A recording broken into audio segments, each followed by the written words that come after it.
We are ready. I think we are live. Yes, we We're are. we're a little bit late today. You know it's bad when Paul beats me into the studio. So He beat you Yeah, on that some means time something's too. happening, right? Like, whoa, what happened? I was about to well, put a bowler out for you, man. yeah, because I'm normally like 8:45. Welcome everyone. Welcome to the 55th edition of the Home Theater Hub. As we got the usual crew here. We got Ike. What's going on, Ike? I think my camera's messed up too. Look at this. Uh, This is how It looks discombobulated fine. I am. You might need a whatever it's stage just a light. it's just a makeup that is off. The camera Yeah, your looks good. makeup's off. I did have to do a little trimming of the mustache, and no. Heck What's yeah. going on, Paul? How was your week, sir? It's good. I'm off today and off tomorrow, so it's my last couple vacation days before the year ends. So I did absolutely nothing. I mean, I did some house chores and basic stuff, but as far as motivated stuff, zero, nothing, just vegged out. That's a good thing sometimes, right? Yeah. So, what's up Yeah. with this new title you got, Brews and Views? What's going on with that? Well, I saw that extra thing on there, so I just thought I'd throw something in there. I was I just told him curious. sounds like a perfect gentleman's I club. know. I was like, I never thought about that, but Drink yeah, all the brews I and you guess get the I have views. 2 ways to take this, right? And Hmm. one might be more profitable than the other. I thought Yeah. I thought I was usually the one to take it there, but Ike beat me. Ike beat me to it today. I mean, it was obvious. It was just like broad daylight. Speaking of brews and views, today's we're drinking some I see Watermelon, watermelon. salty lime. Boulevard What is that? seltzer. Yeah, man, you gotta venture out. Watermelon, salt, and lime. Yeah. Okay. Like the lime wasn't salty enough. Let's not even go there. Yeah. What See, is there it? you go, already going. You put the lime in the coconut. What is that?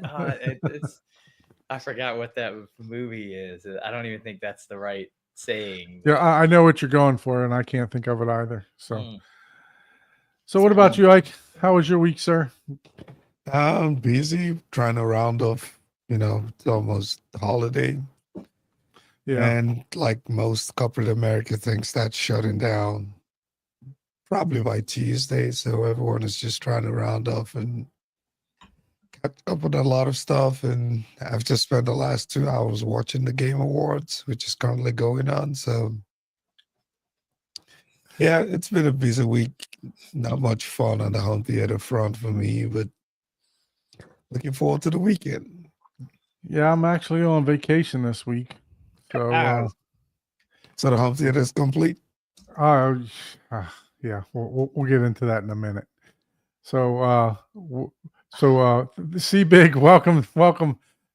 He's those of you that don't know, in the after show, Paul might or might not have had a nip slip when he was slightly intoxicated. So, I don't I'm think glad- I wasn't intoxicated at that I'm point. glad I missed that. Let's. There's 2 ways to look at this, right? So this was many years ago at this point, 5. Yeah, It was probably a 4 or while 5 ago. years ago. Yeah, Yeah, and I was wearing a a tank top, like a tank tank Why top. are we yeah. trying to explain this for God's sake? We got because we got to kill time here. We don't look. Because it's humorous. It's humorous No, because it's not. It and is Don, humorous. of all people, and this is how we became, part of why we became good friends, right? Because Oh, Yeah, boy. absolutely. I'm just leaning down like this, and I guess my chest was sticking out, and I was decently fit then, and he was like, "Dude, your nips show," and I was like, "What?" And I was like, "Oh, damn!" Right? I'm And I like, was like, can you put that I was thing like, "Are away, you sure?" please?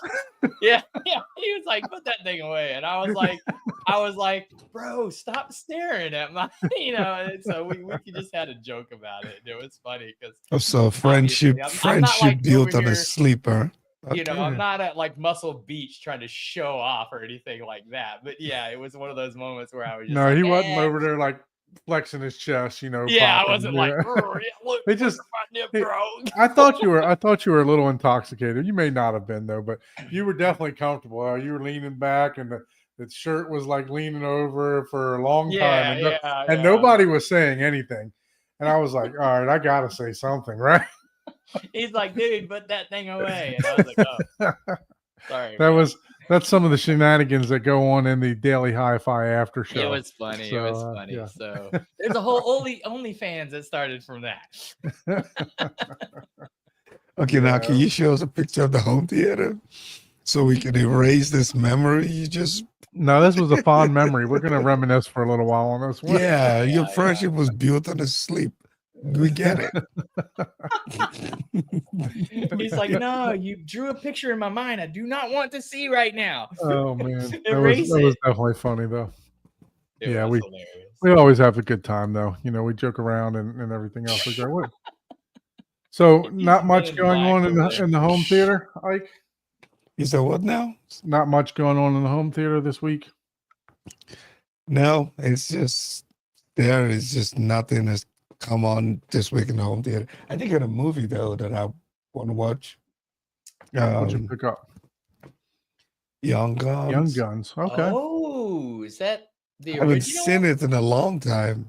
Damn. Yeah, that was one of my fave movies back in the day. Like, that was a good movie.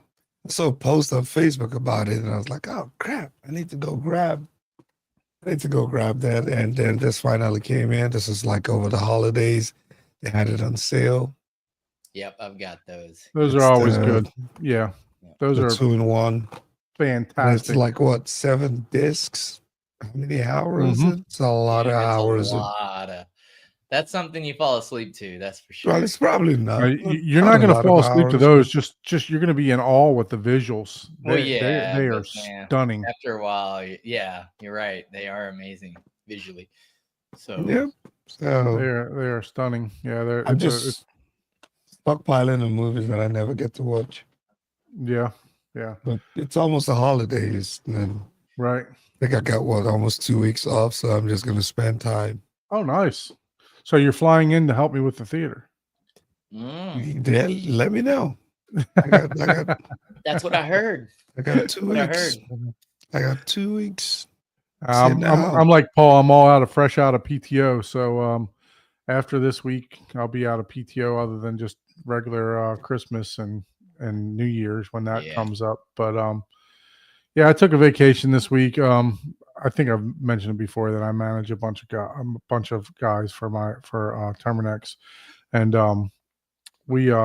I try to let them take the holidays, as the manager, for their PTO and stuff like that, especially if I'm not really doing anything for Christmas or whatever. So I just took this week off rather than taking off Christmas week and the week after. So try to let them take the days that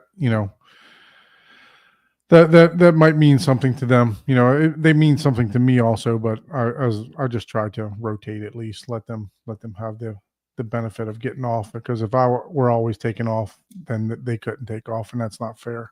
Yeah, no, So- I agree with that. That's good call. You got to balance it. Just Yep. that's all.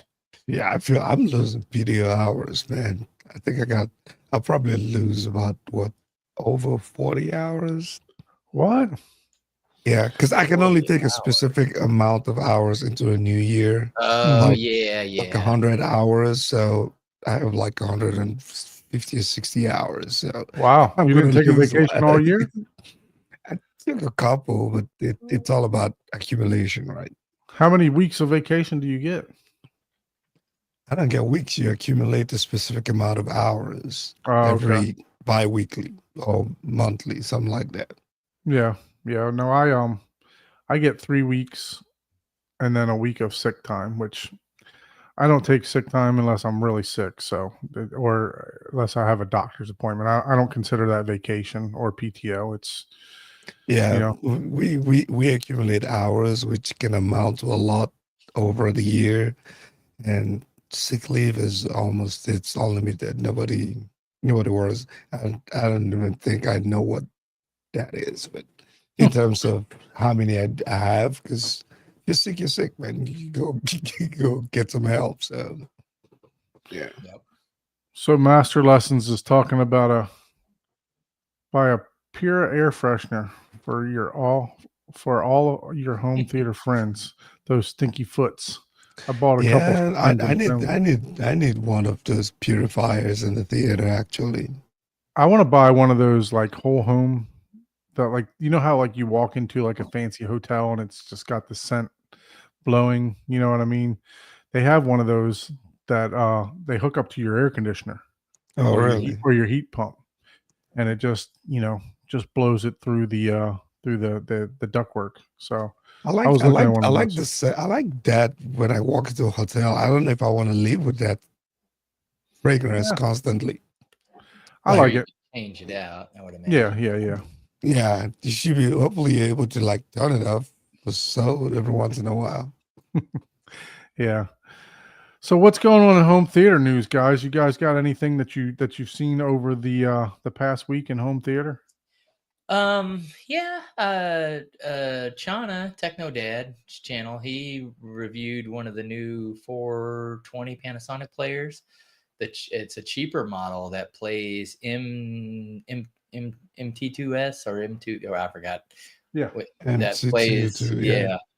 so that's pretty cool. It doesn't play MKV Atmos, but the MT2S or whatever. I know I'm saying that wrong for some reason. It sounds weird.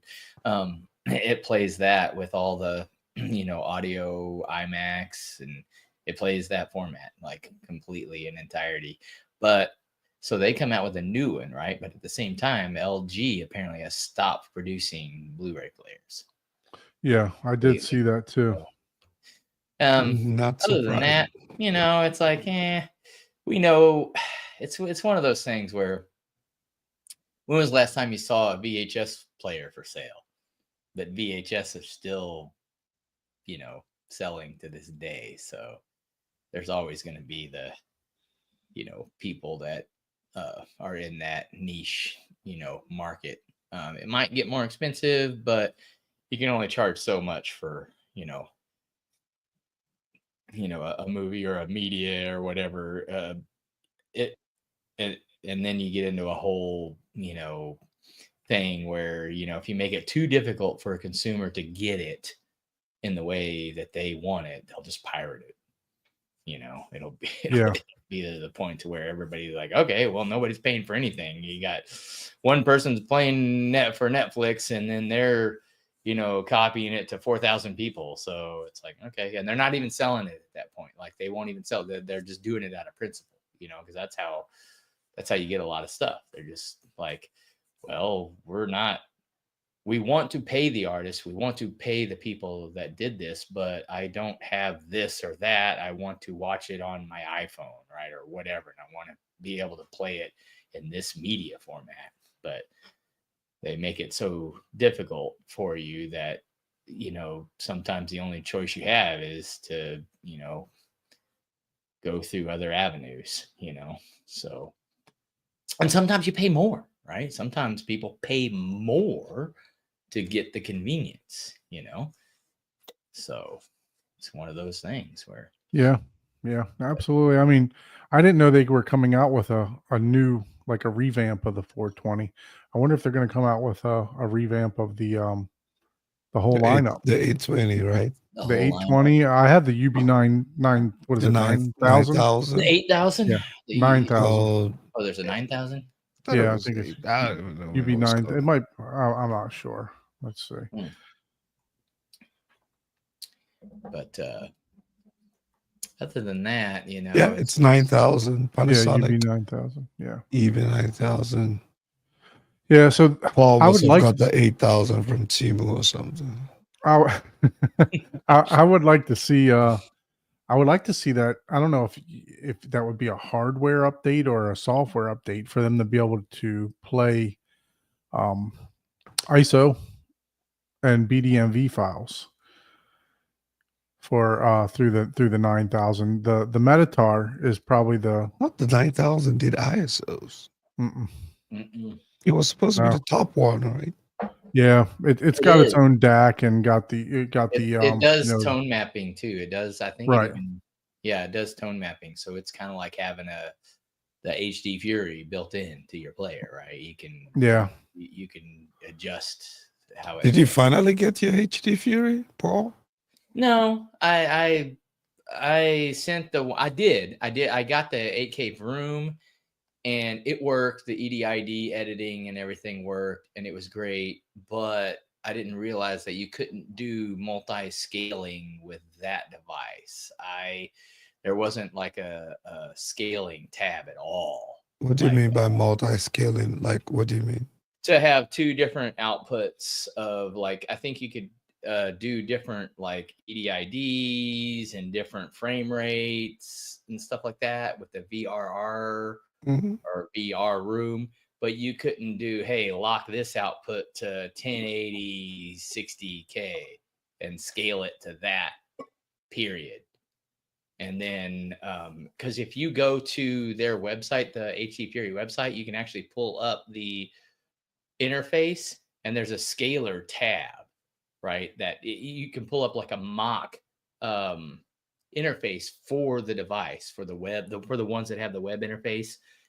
Yeah. There's not even a tab on the one that I had, and I was like, oh, that's my mistake. I just looked at the most expensive one and said add to cart, whatever. There's only like $150 difference, but it didn't do what I wanted it to do, and I was like, crap. And they have one that does that? Yeah, all the other ones will do have scaling.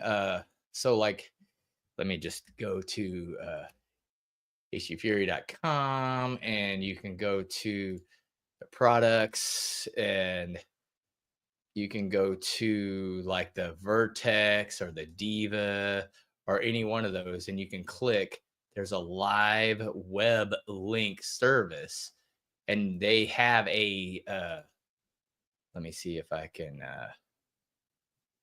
where is my present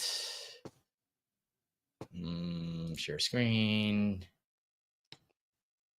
All right, where is it? Window. And so if you look here, I was they just gonna have tell you to mask your IP, but that's fine. that what this isn't my IP. This is their Oh, this public. is their webpage. Okay, so you're This not is on their the. web. This is their website. Yeah. Dude, Okay, you're talking to an IT guy. that's Come on exactly now. what you see when you go on But you're your. like, what? Hide your IP. It's like, that's not my IP, bro. But yeah, I hear you. So you go into this device, right? This tab right here Yeah, the scaler. doesn't Yeah, the even Vroom doesn't have that. Yep, the Vroom versions don't have it, and that's where I screwed up. But this is cool because you can go in here, all right, and you can the version that I was doing, I would do the auto mix, and then it Mhm. tells you, hey, you got to go to the Dolby Vision tab to create your Yeah, DV. Yep. so you say, hey, I only have 400 nits, my minimum lumens or whatever, maybe which is your black floor, which you can measure with a lux meter, Yeah. let's say 20, and then you have to do create, and you got to make sure you hit And create. you send that to the Then player. you send to the player, and it's like, okay, and then you can save that. And of course, up here you want to change it. It's like, do you want DCI or do you Yeah, want DCI-P3 is what I use. yeah, you want DCI P3? Do you want just BT 2020 and all this other? Yeah, DCI-P is the one that I found works better. Even the BT works, but the DCI-P3 just And seems to then be a you lot can do the cleaner. same thing with the HDR stuff. You can kind of say, hey, I have 4K 60. But the thing that I was missing is, hey, if I wanted The scaler. I could say, hey, I want this output. Hey, maybe I only want it 4K, 30 or whatever. I forget what it was because I even didn't realize this, but let me go ahead and stop sharing here. Okay, how do I stop sharing? There we go. What I was demoing something one day and I didn't realize that my lights weren't working and I couldn't figure it out. And it was because the Gobi sync box didn't accept the 60 hertz or whatever I was outputting, so it wouldn't ever talk. So it wasn't quite syncing. I couldn't get the Apple TV or the NVIDIA Shield or one of the devices. It was trying to handshake, and I had everything locked to go to this particular thing. But since HDMI, if you have two outputs from your AV receiver, it tries to go to the lowest common denominator. But my device was like, hey, you told me I'm only allowed to output this, and this device was a little bit lower, so it wasn't working. I couldn't figure it out. And that's where something like that would resolve that issue, because it's like, hey, I don't care. I'm syncing with these two outputs and this input separately, and I'll be the intermediary in between. You guys just talk to me. It's like, oh, I got you. I'll translate for you. I'll translate for you. I'll translate for you. Good. You're all good. Yeah. So that's where that device comes in handy. And because a lot of people don't. And I didn't understand the VRR does more of that for variable refresh rate for tarrying and video games. Yeah, screen tears. Yeah, and screens to where you can sync the frame rate better to match the display. I was like, oh, I just went for, and that is more expensive than, because you're having to buffer a lot more, and so you can send good frame rate and stuff to a device. And I was like, oh, because it wasn't like it was a $10,000 versus a $6,000 difference. It was like 450 versus 550, and I was like, well, just what? Surely the most expensive one, like just whatever. I might not use the extra feature. Nope, it's not even the right thing. I was like, God damn it. Yeah, but it's interesting that they removed that from the Vroom though. Yeah, I didn't realize that. There was no configure. There's no scalar tab at all in there. I was like, oh, I didn't realize that. I had to get on like all kinds of little forums and watch YouTube, and I was like, oh, there's not even a scalar tab on. Like, oh, okay, well, that's interesting. So, but it worked. It's a great device. I liked what it did, and it does. It really, it's another one of those things where it's not like, oh wow, this is worth $10,000. You know what I mean? But if you're a hobbyist and you're just trying to get like that extra little, and every scenario is different, right? Like for me, with a 150-inch screen with an 18-foot throw distance, my lumens aren't. I'm already SDR. I'm barely above SDR. So SDR works great. That's why whenever I was doing it, it was like, oh, there's really not that much of a difference. It is a difference. The one thing that's nice, the only thing that I like about the device, and I don't know if people have had this experience, and it takes a lot of manipulation with this. I hated going from SDR to HDR to Dolby Vision, because you had SDR, which looked good. You had HDR. Okay, that looks great, and the picture looks vibrant. But you might have to tone it down. It looks maybe a little oversaturated sometimes, so you might have to tone it down a little bit. But then whenever you did Dolby Vision, it was dark as shit. It was just like, oh my God, like what the hell? Like everything's super dark. Well, when you use a device like this, it basically drops everything. You can make it to where your player will do the LLDV and do like the VS10 engine. And then when you're playing SDR, HDR, and Dolby Vision, as long as you're using like the LLDV, VS10, everything looks like within like a 10% gradients difference of the brightness and the contrast. And that's what I wanted. I was like, man, I don't want to have to sit there and like, oh, let me adjust the dynamic range and stuff like that. And sure, if you get like a Mad VR, you can, or like probably a Lumagen does the same thing. Yeah, right? I'm sure that's what Don is thinking. Don is like, just get a Lumagen, man. Yeah, every content that's coming in, right? You have to adjust for what your output device can accept. But it's like, I'm not willing to spend $10,000 for that. I would rather spend like, a couple days screwing around and learning. And then it's like, oh, okay, for $500, I got. Now it's not frame by frame tone mapping. There's a big difference, right? This is content, output that you're doing the max CLL and the max FALL. You're doing the maximum content lumens and the maximum frame average lumens, and it knows, oh, okay, hey, I know what your device is capable of. I'm going to go ahead and adjust what I have prior. Where the advantage of frame by frame is, hey, I'm going to get an even better, like I'm going to take that, and I know there's no super bright lumens. The max is like I'm in this 10% window, so now I'm going to stretch that whole window to give everything a even better contrast in certain frames. So I'm going to brighten up the brightest bright because it's only like 10% of the capability of your display. So I'm going to brighten it up to like 80% to give everything sharper contrast and better looks. And that's where like your JVCs, since they do the frame by frame tone mapping and stuff like that, like in the mid and the higher ends, they'll give each, from scene to scene, you get the best of both worlds and that's great, but again, you're paying for that.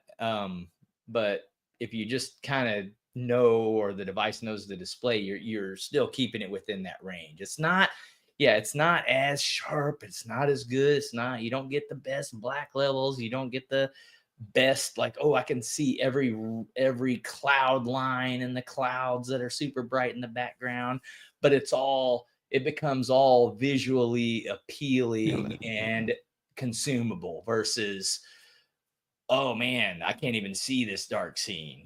That's versus where frame by frame tone mapping, every scene is like really crisp. It's like, oh wow, I can see the time on that guy's watch in the dark scene. So yeah, I mean, the bottom line is it's a $500 device, right? So it's not.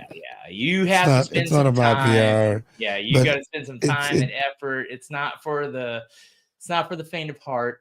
It's not that difficult, but it's it's not something that you just plug in and say work. Yeah, like the Mad VR. It would work default, right? Well, you don't. Yeah, but you have to. The Mad VR, you don't plug in and work. You pay someone to come set it up for you. So don't be fooled. Don't fool anybody. You don't just plug in. I know there's a lot of settings and stuff in there that you can go through, but it should start scaling right away. Though, I mean, it's pretty user friendly too. The Lumagen, not so much. The Lumagen, the interface, I wish they would come up with like a web-based or a Windows-based interface, compared to it's like a DOS. It's almost like a DOS interface. You click, you press this number to get to another menu, this number to get to another menu. So it's really good. I might be more keen to that and like it. It's like, hey, by the way, oh, sorry, wrong one. Let's see here. Where did I go? I got the Master's Lessons is talking about killing off theaters. I'm not sure where that came from, but it's only going to shoot the movie industry in the foot. They don't understand. I think, and I did want to say EDub is correct. They do play BDMV files, not ISO. So they do. Not ISO. Yeah. Okay. BDMV files is exactly what's on your disk. Yeah, that's how it comes. But so I made the mistake on that. So thank you for correcting me on that. Okay. But yeah, there's ISO and one other format that it didn't play. I cannot remember. But yeah, no. So the difference between those two devices, right? Because that you were just talking about, Paul. There's two different devices, right? Is the for the scaling that you're doing? And there two different devices? Because Ike said you got one. They have several options in several devices. They have scalers. They have 50,000 foot view. They have devices that you can do multiple inputs that will automatically scale up or down to a singular output. They have devices that will automatically scale to like dual outputs with 2 different output formats, and then they have the gamer versions, which I didn't realize. Well, I'm calling it the gamer version. It's probably not the gamer version. They have multiple frame rate devices, and that might even be more for almost like a commercial use, or multiple display uses for different things. Or I don't even. Ton would know more how to Yeah. explain. I mean, like, that would probably be the way that I would go. I would just build a computer to just for the free version of Mad VR. mhm. That would probably be the way that I think that I would go, rather than the devices that Well, you the guys only are problem talking about. with that is if you do that, and I'm like, for Ton, it's not a concern, because that's how he works already. Everything is in the PC. You're not connecting up a Blu-ray player. You're not Yeah, connecting up a Zadoon. it would only you're not- work. Yeah, it would. Everything goes through the computer. Everything has to Yeah. go through your Everything. PC. I'm not Like, about to there's, do that, man. he will play a movie by going to open folder, name, click. I see. He's not doing the bougie thing like me, even though I Yeah, have the capability of vroom doing. just sits between. The only thing connected to my vroom is actually my projector. So I have a single HDMI running from the vroom to my AVR, the AVM70. I have all my devices plugged into that, and I have one single cable running from the projector to the VR room, to the room, and it does everything that I needed to do. But if you want to go with the Mad VR PC, then Well, you're and let's be honest, locked to your PC, basically. You're using a device like that to either resolve CEC HDMI error issues, sync issues, as in, like I said, like I have a Govee sync box, AI sync box for my lights, and it has to handshake. But if you have a HD Fury device that says, "Hey, I already shook your hand. We're done. We don't have to talk we don't have to discuss anymore. The deal is good. Boom, done." And so no matter what the input is, the output device is already there, but they've already decided. Now you can change it to where it's like, well, I've decided on 60 versus 30 versus whatever, or 1080 versus you can give it the options of what it's capable of. That way, if the input's higher than that output, it will scale it down to that capability, so everything will work in the chain. That's what that device does. It's the intermediary to make everything work together cohesively. Not everybody needs that. That's one of those devices. If you don't know why you need it, it means you don't need it. You know what I mean? It's like, if you're asking, definitely. do I need one of those? If you're asking that question, I don't need it. But it's a great device. It's a really good device. So John asks about, he's going to rip the Game of Thrones box set. First of all, I just want to warn you. It's a terabyte. There is, it's over a terabyte. Yes. It's a terabyte. That's a lot of. Especially if you are going to rip it as an ISO or Yeah, a just do BDMV. MKV. Don't even. It's gonna be. Don't even do anything else. It's a little bit over a terabyte in MKV with pretty much everything stripped out. If you're doing BDMV or ISO, plan on a couple terabytes. Yes. Yeah. So it's To a lot. So I don't have the disk drive. ISO is going to be a lot of work, man. It's not a lot of work. It's for this particular box set. Actually, it's easier because It's you don't have to easier. select the languages and all this. Yeah. ISO and BDMV, you're just like, put in, backup. Yep.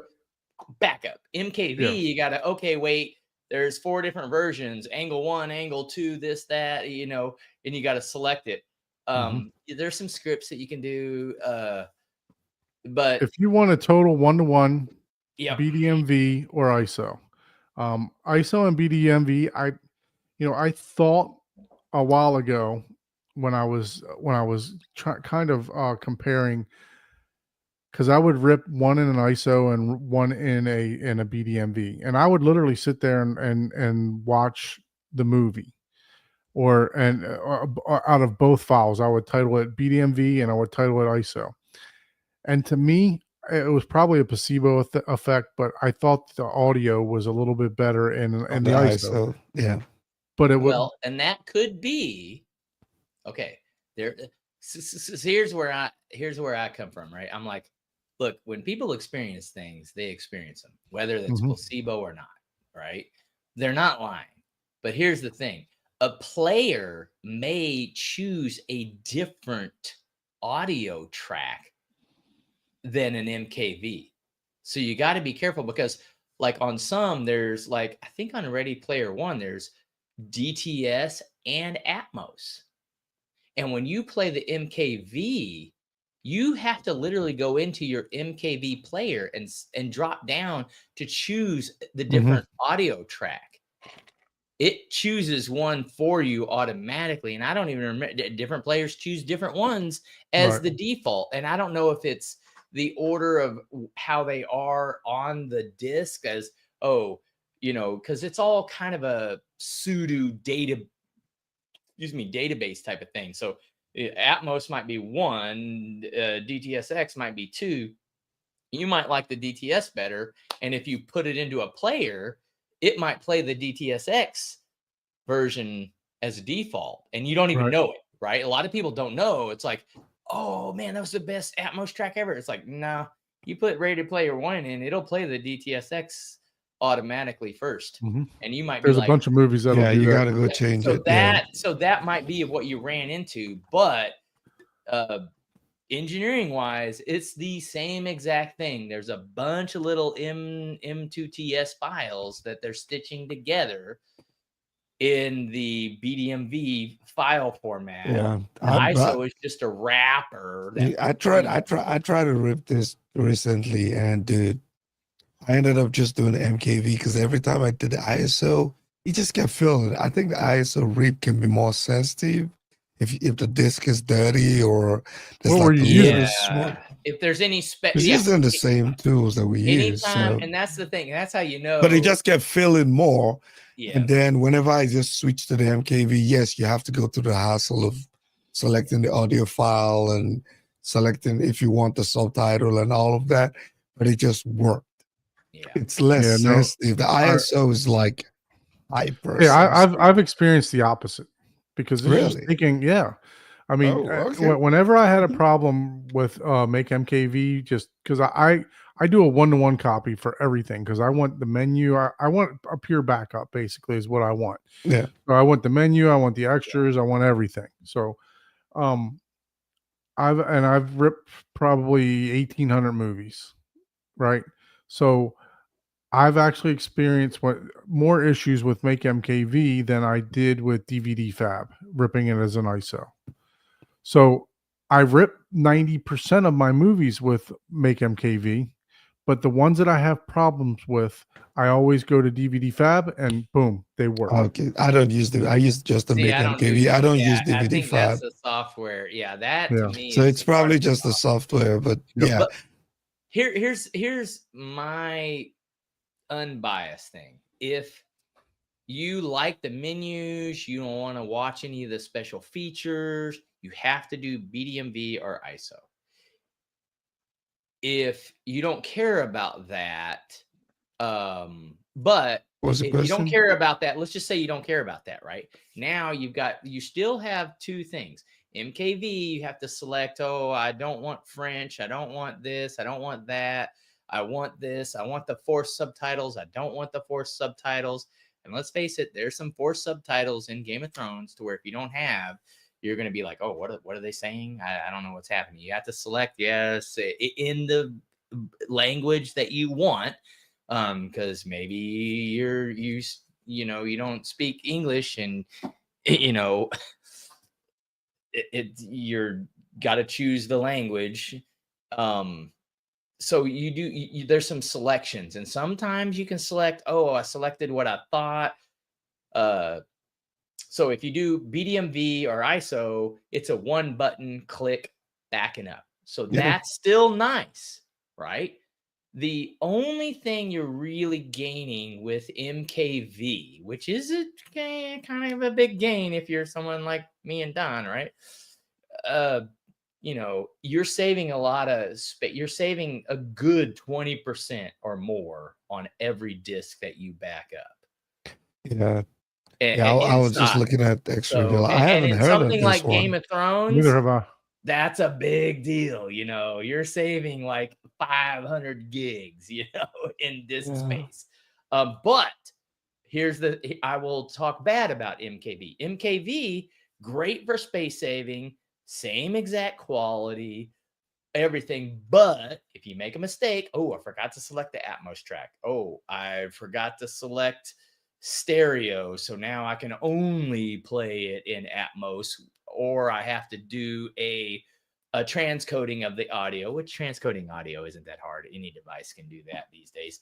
But it's still, you're transcoding the audio versus the original stereo track.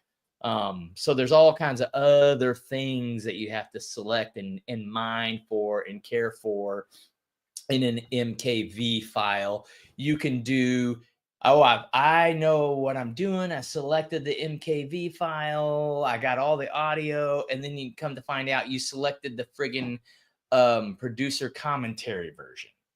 Because you thought, it's obviously the movie's the biggest file. No, they literally talked over the movie and just muted the audio.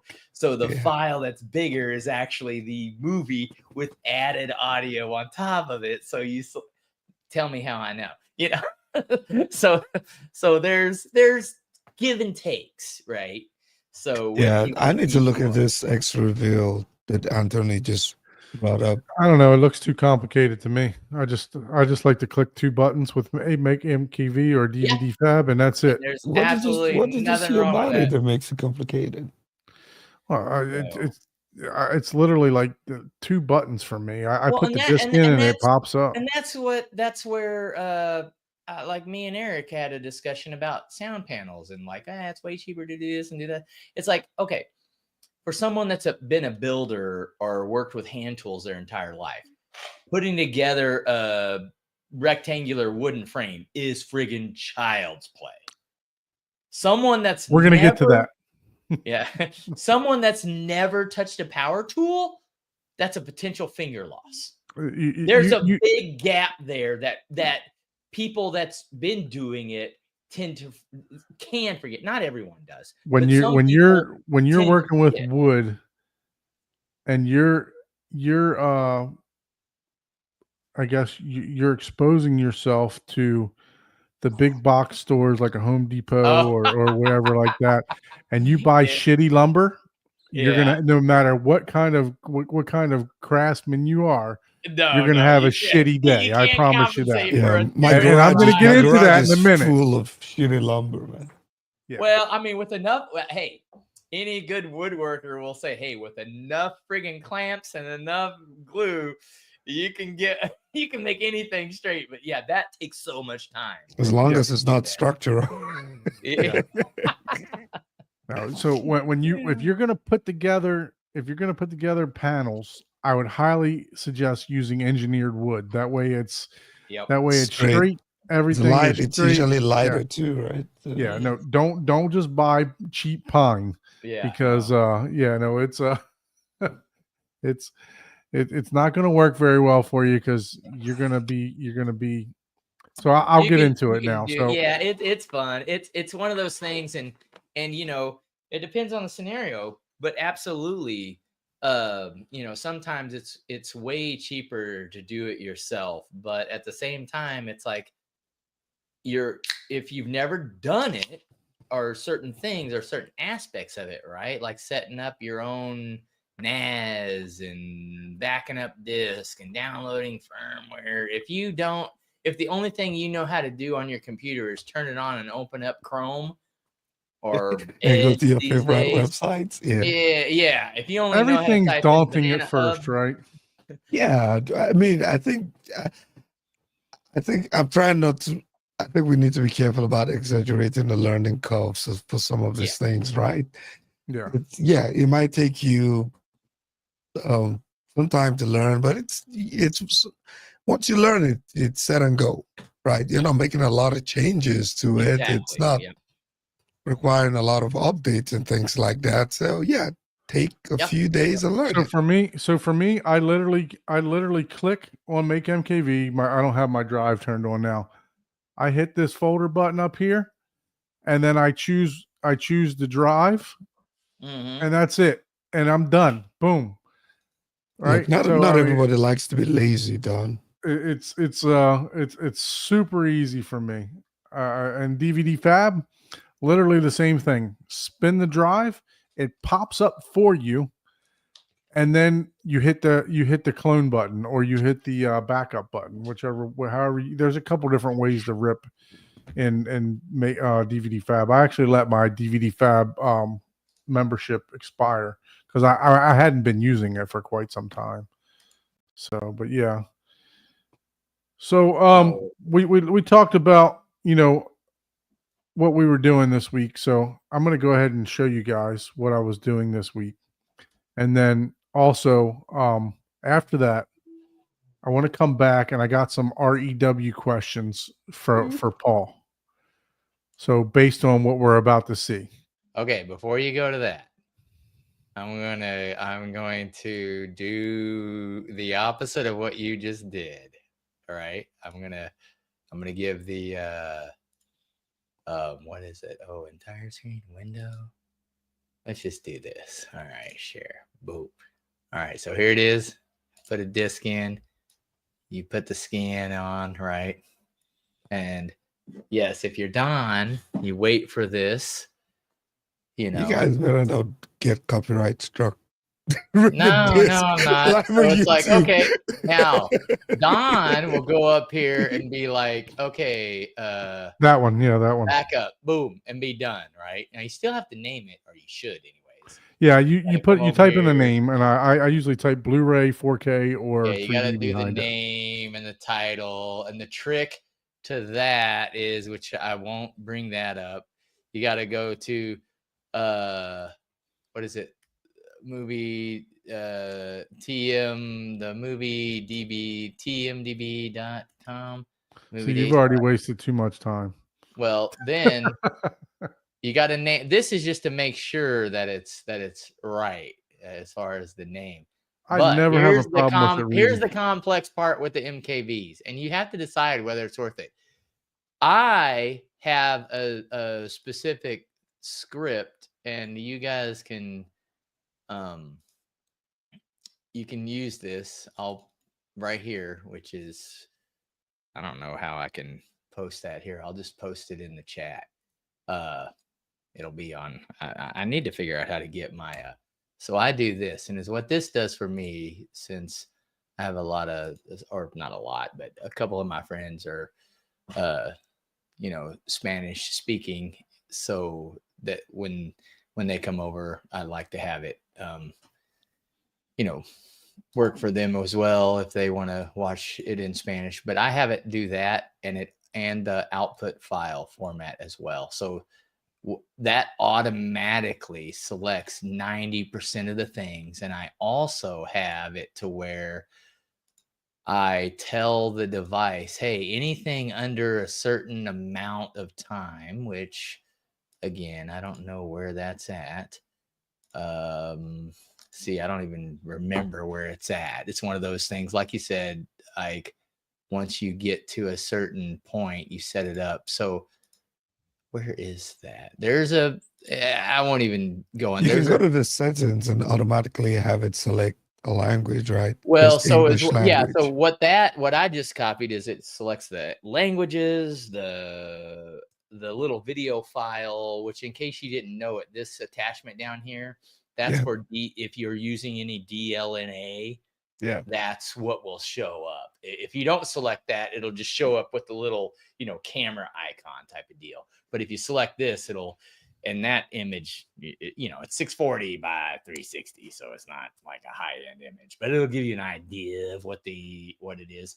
But other than that, I have all this auto detect, and I also have it set to where, hey, anything under a certain amount now I have to keep in mind if I'm doing TV series or anything, I have it say, hey, anything under like 60 minutes or an hour, don't even show up, because this looks simple right here. But if you have this as a full disk, there might be 50 more things here.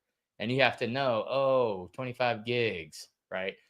And then I have to come over here and select where to send it, which oh man, I don't even know why it's not. I'm going to sit there and actually hit, here's the name, and then I'm going to do file name over here.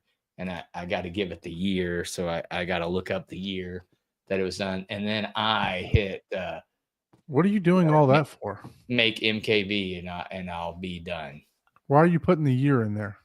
Because the year, what will happen is if you're a Plex user and any other player, it more easily finds and When catalogs. you're looking for the data, right? Remember, it is looking for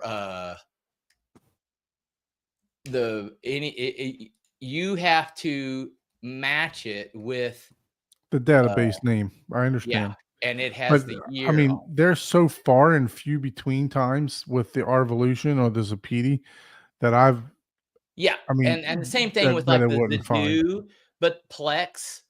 If you're a Plex user, you want the year on there because that gives it a like 99.999% chance of matching the I file. see. So it looks like with X that's Reveal, it. right? You have to go online and look for some type of database key for the movies. Right. Yeah. So I don't know. I'm going to dig into this, Anthony. I'll definitely And then I'll you definitely just hit go further with back it. up, and I then appreciate you recommending it, and I'll definitely take a look at it and give it a try.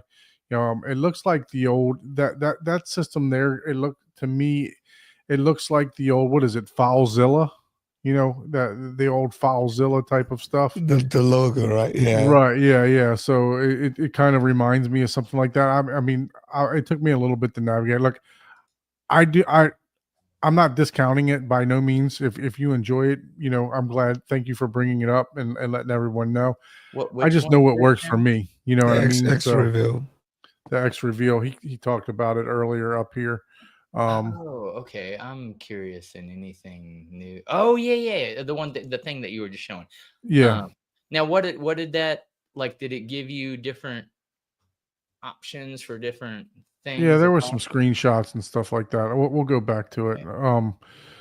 But Steven, let's see. Steven said that the Arvolution has Make MKV built into it. There is one caveat to that. Unfortunately, they don't sell that NAS here in the US with the disc player, with the disc ripper built into it. That was one of the major issues that Zapiti had here in the United States, and what was it? The Film Association came knocking on Zapiti's door and told him to cease and desist selling that particular unit because it was built in and it did everything for you. Now they can't control each individual consumer of what they do, so you had to use a third-party device or to get around that. And so in the U.S. they do not allow. We know that. the hardware is capable of it, but Mhm. out of the box, you can your pay and play is no longer an option there. You have to do some extra steps on your own if you want to do anything besides use that as a NAS. Which we're not going to tell you on the show. Yeah, not to say that hey, that's on that's the individual person. Zedu versus Arvolution. I don't have a Zedu. I've had Zapiti and Arvolution. I love the Arvolution. Arvolution. I have the Zedu. Ike has both, so you just heard it from his mouth right there. See, and I'm Zedu all day long. So now the 8K Pro player now also has a signature edition. So I have the 8K Zedu, and I have the UHD 8000, and so what promises, Anthony? Explain Tell us what promises that they've not made. Yeah, I'd be curious. So they're extremely similar, and this, as far as the Arvolution and the Zadoo, as far as their players. What the players, whichever, choose one, right? But what I like about the Zadoo, to me,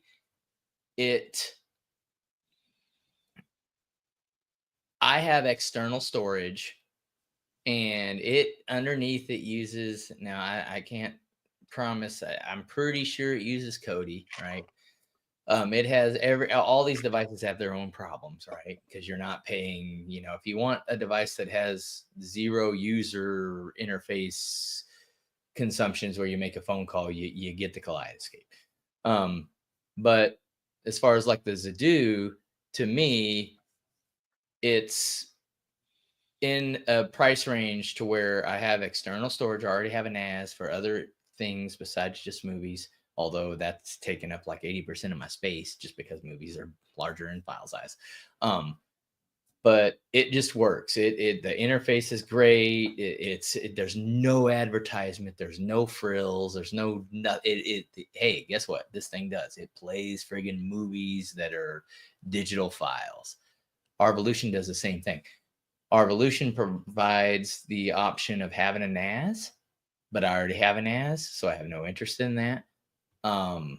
But you can do the same thing in both devices.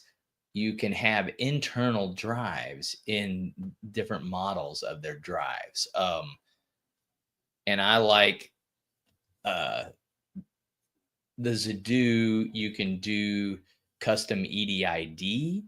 So you can literally, how we were talking about the Vroom or the HD Fury, Yeah. it takes a little bit of extra manual intervention, but I literally in my Zadoo have an HD Fury. It just doesn't send the HDR flag when I'm playing Dolby Vision. So I have to take my FSIN and say, hey, set it to HDR. Boom.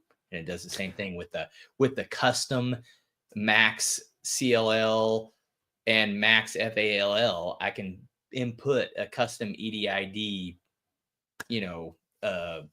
file on the Zadoo and make it do whatever I want. So that's what I love about the Zadoo.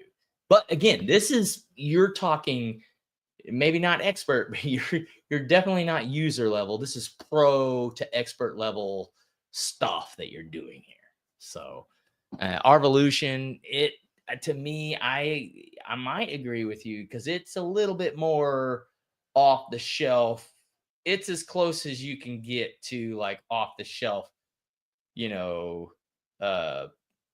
pay and play type of device. But not that the Zadoo's not, but if there's such a small difference in between those devices to me. But So Anthony, I don't know about this. I've used the Arvolution. I've used as a PD. It says here you have a hurricane go through, and I guess he's so he referring to can't internet. connect to the internet. Well, so the problem, the thing is that I you don't know how can that works. it's all the stuff is stored on the drive now. It's caching on your actual drive now. So you're yes, you can log in. It still logs in, but to my understanding, you don't need the internet. And I know for a fact if you go into the Explorer menu, you don't even have to use the Arvolution. So you don't even have to use the R video Our app. video, you can just go Yeah, to you the just go right into the folder, Explorer, and just it's go no into the longer a drive. paperweight. Yep, So and go into the you drive. can go right to the Maybe right that's to the what he's movie. not liking, that it didn't cache all the. Because I was curious about that, because that is a thing about Plex where they say you don't need it, but it depends on the player, right? But with I'm going to this test it Zadoo, out, but I'm pretty sure all your poster art and we everything should is make a is video. now We cached. should make a collaborative video on that, because that Yeah. is one thing that I really like about the Zadoo. It does download and cache all the file Mhm. onto my NAS, right? It caches all the thumbnails and all this other stuff. And yes, I literally have unplugged my fiber, playing like it's it doesn't even care. It doesn't know. Yeah, I Yeah, need to check that, but they're saying John is also saying it's not cached, so but yeah, I think that's something I'm gonna test this on the weekend. Zadoo, But I even find myself what you miss out on the Zadoo is if you go and you pull up your movie and there's a trailer button and you hit play, you won't be able to play the trailer because it doesn't cache that. But there's a problem. I will complain about that. The Zadoo, 90% of the time, the fucking trailer button doesn't work anyways, which I'm like, God damn it. Like, what the hell? It's Right. like, oh, the trailer's not available, So it's like, but yeah, I can pull up my cell phone and be like, okay, trailer for this movie. But that's an extra step, right? And if you have an interface, you don't want to have to do that. If you have a button that says trailer, I want that trailer to work. That doesn't work real good on the Zadoo. So there's definitely some pros and cons on each one of them, right? And I don't know how successful that is on the Arvolution. Like I'm talking when the internet is working. Now these are some older movies, right? So I'll hit, let me play the trailer. It's like, this trailer's not available. I'm like, why the hell's the trailer button there then? Yeah, I mean, like I said though, I mean, yes, you won't have your your pretty poster art, but you can even if it's not caching on the player, you can go into the Explorer app. You can see every movie that you have. I have the NAS here. I've ripped all the movies. I just haven't had them. I just haven't had it identify all of them yet. My focus has been as much as I can to do some construction on the home theater. So to try to get this thing up and going. So, but so I haven't messed with it too much, but I definitely got owe them a video, as far as the GUI and everything else like that. So I will be doing that eventually, but, yeah, from what I thought, I remember them saying that, You'll have to test it would cache. Yeah, I'm gonna have to check it out. the Plex says the exact same thing, and it depends on what player I have. It's like, nope. It's like, your server's offline. I'm like, what do you mean? I am the server. There is no Right. offline. Like, what are you talking about? Type of deal. So it depends.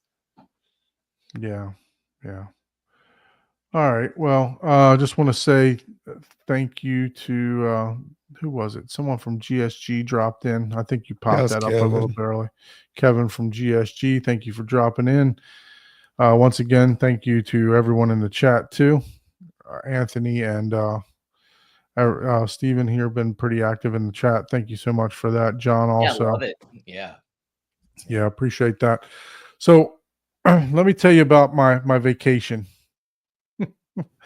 So this week, Saturday and Sunday, I just took some downtime for myself, and I just just wanted. Actually, I had to work one of my jobs, and I had to load my truck and trailer on Sunday. But so I did work, but I didn't do a lot of things in the nothing in the theater. Just spent some time with the wife and my son, and then Monday came along and I did some work in the theater, and then Tuesday my son on the way home Monday my son got sick. Like I'm talking like sick, like vomiting everywhere and actually everything like, else. oh Like God, yeah, cleaning the car. and he's been sick for like 3 straight days. The stomach flu? Yeah, I think so. Yeah, that's the only thing that usually is like just, I feel fine. And then all of a sudden, yeah. So man, that's but yeah, he's he's been sick for quite some time. So luckily my wife took vacation with me, and so she was able to take care of him, and I was still able to get some work done, but not as much as I would hope to. So with that being said, we're going to go ahead and make our way to give you guys a little update on the theater, and then I do want to go through something with Paul on this Room Wizard to see if he can help me out with this on the Room EQ, so that I can see if I'm actually going to be sitting in nulls or if something can be EQ'd out. So let me go ahead and I'm going to add my phone to the stage. I go ahead and ISO in on me in like 2 minutes, in like a minute. Whenever you're live.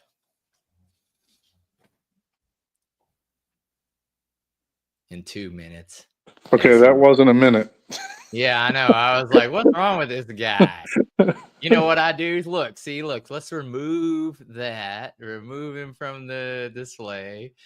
You know, you got to be good. You got to be like the DJ. That's wild. I've never seen it in 3.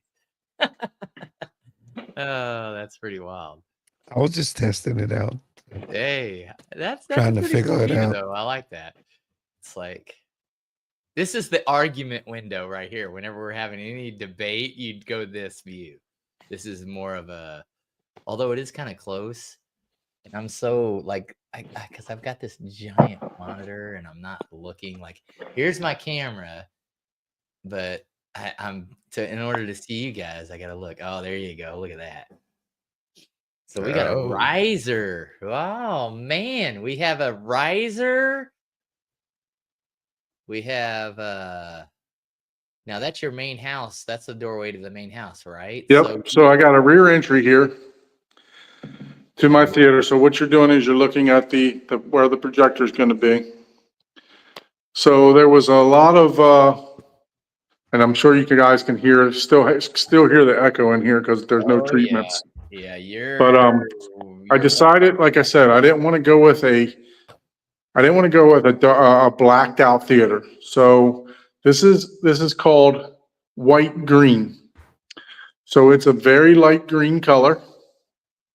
Wow. And my panels are going to be black. So there's going to be some green reveal on the, maybe about a foot in the top and like a foot at the bottom. And then the rest will all be panels. Can you get close to the wall to see if the See if the color will show in. Yeah, see if I might have too much light going on. Yeah, because that's a problem with phones or any camera, really. Yeah, see, that just brightens it up. Yeah. Let me see if I can turn a light off and it'll show. We're like in the shadow. I Maybe. can kind of see the hue. It's different, but I wouldn't even pin it for green. It almost looks like a blue. Yeah. Hue. Let me turn this off. See if you can see now. No, it's very light. If you look up spinach white on Sherwin-Williams. Gotcha. That's the color. You guys can probably share it. And then I went and looked at carpets too. So I got some carpet samples. And I've decided to go against all these because I was going to do a black carpet, but I'm going to have black on the walls. 3/4 of the wall is going to be black, right? And then just a green.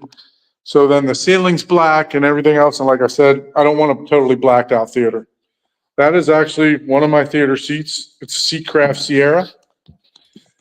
So I'm still up in the air about colors as far as what I'm going to do for carpet. But yeah, this is what I've been doing for the past couple of days. So one of the challenges that I have is this is a rear entry. So when I'm coming in here, my first thoughts were to just build this platform completely across and just put a 10-inch step right here. So as soon as you walk in, you're stepping up into this theater. And I didn't want that because, people are going to be looking in all, they're going to be looking at the 160-inch screen. They're going to be looking everywhere else. And I just didn't want somebody just to come walking in and trip right away. So then we were sitting there talking and I actually looked up on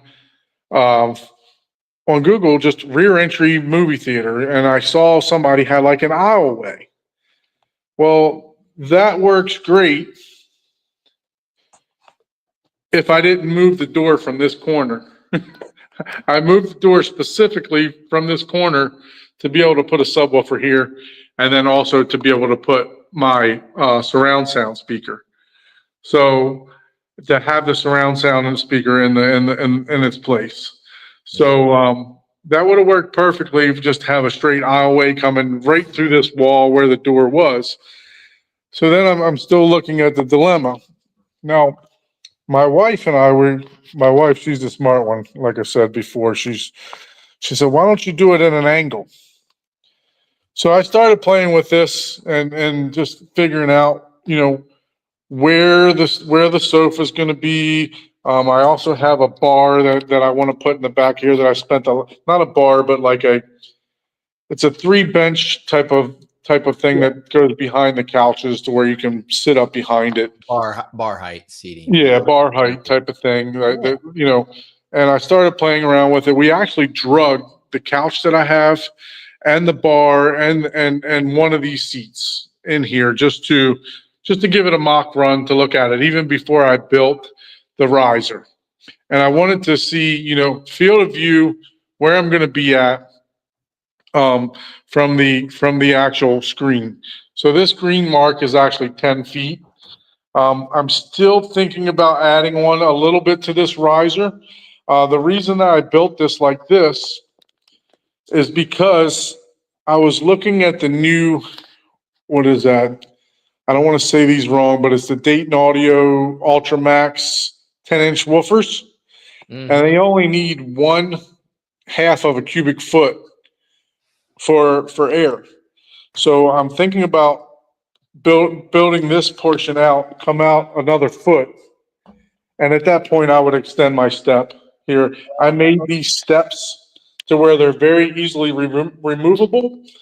Because I'm going to have a couch down here. So if I ever need to change the couch, the width of the couch, I'd have to buy one specifically to fit in between those steps or whatever. So, I'm trying to plan in the future that if I ever have to remove anything, hey, I could just unscrew the top of that and take that step off. This step is always going to be permanent because that's going to be my main entryway. I can extend it further if I want to, Yeah. very easily. So yeah, so this was the challenge. So I've been working on this for the past couple days. And I would double up that 1x12 at the end and just cut a 10-inch hole, put the subs right in there, and then just put a whatever Are you talking about this box here? no, on your couch where you just were, Yeah. instead of building boxes, like right where that face plate is, right there, Mhm. where you can kick, put a 10-inch woofer right in there and just you double up on the front. That way you're doubling up because if you cut a hole in something, it's Right. less. But if you double that up just where you're cutting the 10-inch holes, and then you can just put a 1x in the back to whatever size the woofer needs. Right. Yeah. in the back. Mhm. And then just, for each one of those runs, just do a 10-inch right in there. Yeah. I was gonna do four 10-inchers. I already looked at it. And probably like the Behringer or the Crown amp to run them. Yeah. Is that what you're already doing? You're going to put them in that? No. If I do it, it's not going to be right away. But if I do it, I probably would extend the box out a little bit more. I would build it into the riser and then just make the Right. It is going to be built into the riser. So basically, I would take this step off, right? And then I would come out 12 inches. I'd build another box, another rectangle, basically. Oh, see, I was saying like right there, like right in the Right. middle, put one. Yeah, I understand what you're saying, but Yeah, gotcha. I'm going to be I think I'm going to be very tight on space, right? Yeah. So Yeah. I may want to extend the riser anyway, especially with doing that bar back. If I didn't do that bar in the back, it would be fine. Yeah. The bar is going to be tight. Yeah, I'm looking at Yeah. that, and you're right. If you're going to do a couch up there and a bar, even if the bar is right against the, that's it's pretty tight. 'Cause Yeah. you need at least 3 feet, ideally 3.5 feet in front of your couch. Yeah, so the idea was for the back of the couch to be right here, which Mhm. is literally a foot from there. It's A looking foot good, from man. that.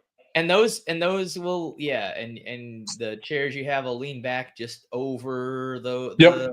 riser, and man. Yeah, so I'm going to be doing this chair on the top.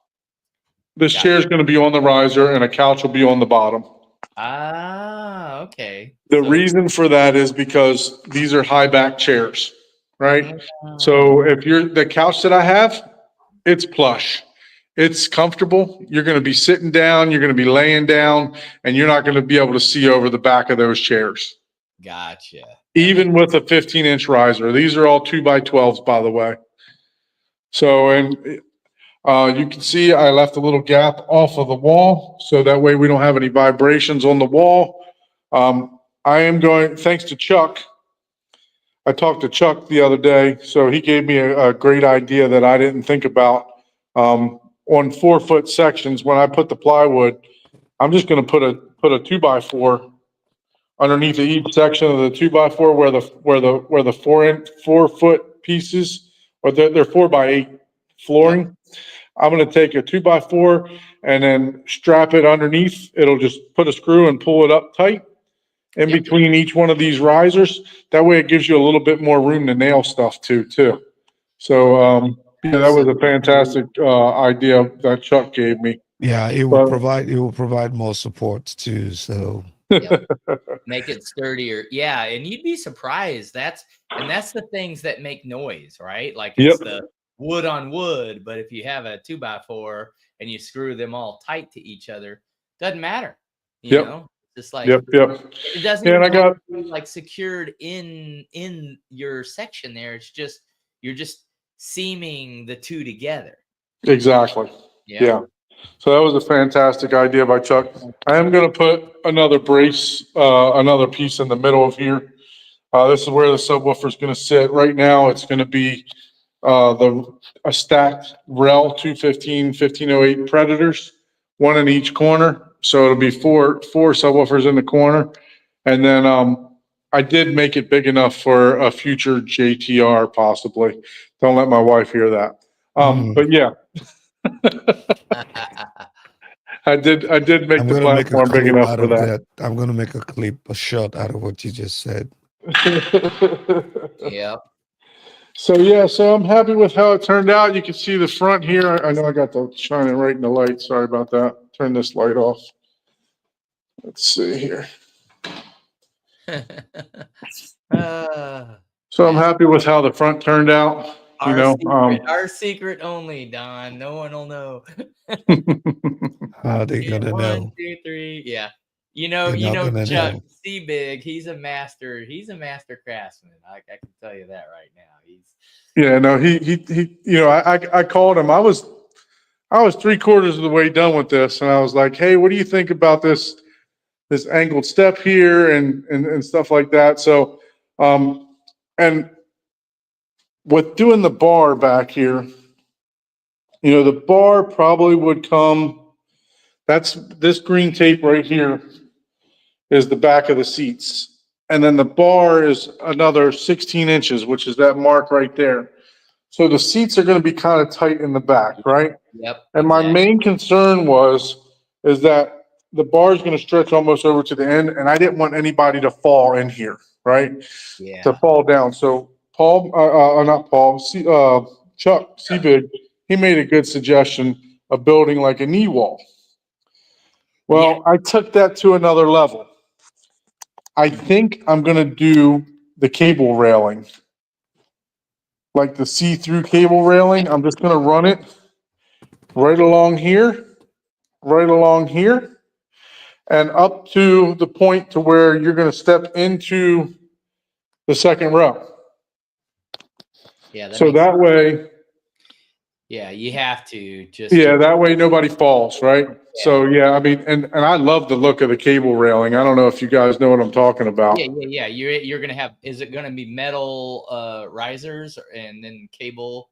Yes, yeah. So it'll be a metal, you know, whatever it'll be like a black metal. Yep. And then it'll have the cables running through it. Just make sure on that you're the metal cable going through the metal. You're gonna want to dampen that. Either fill your metal risers, Right.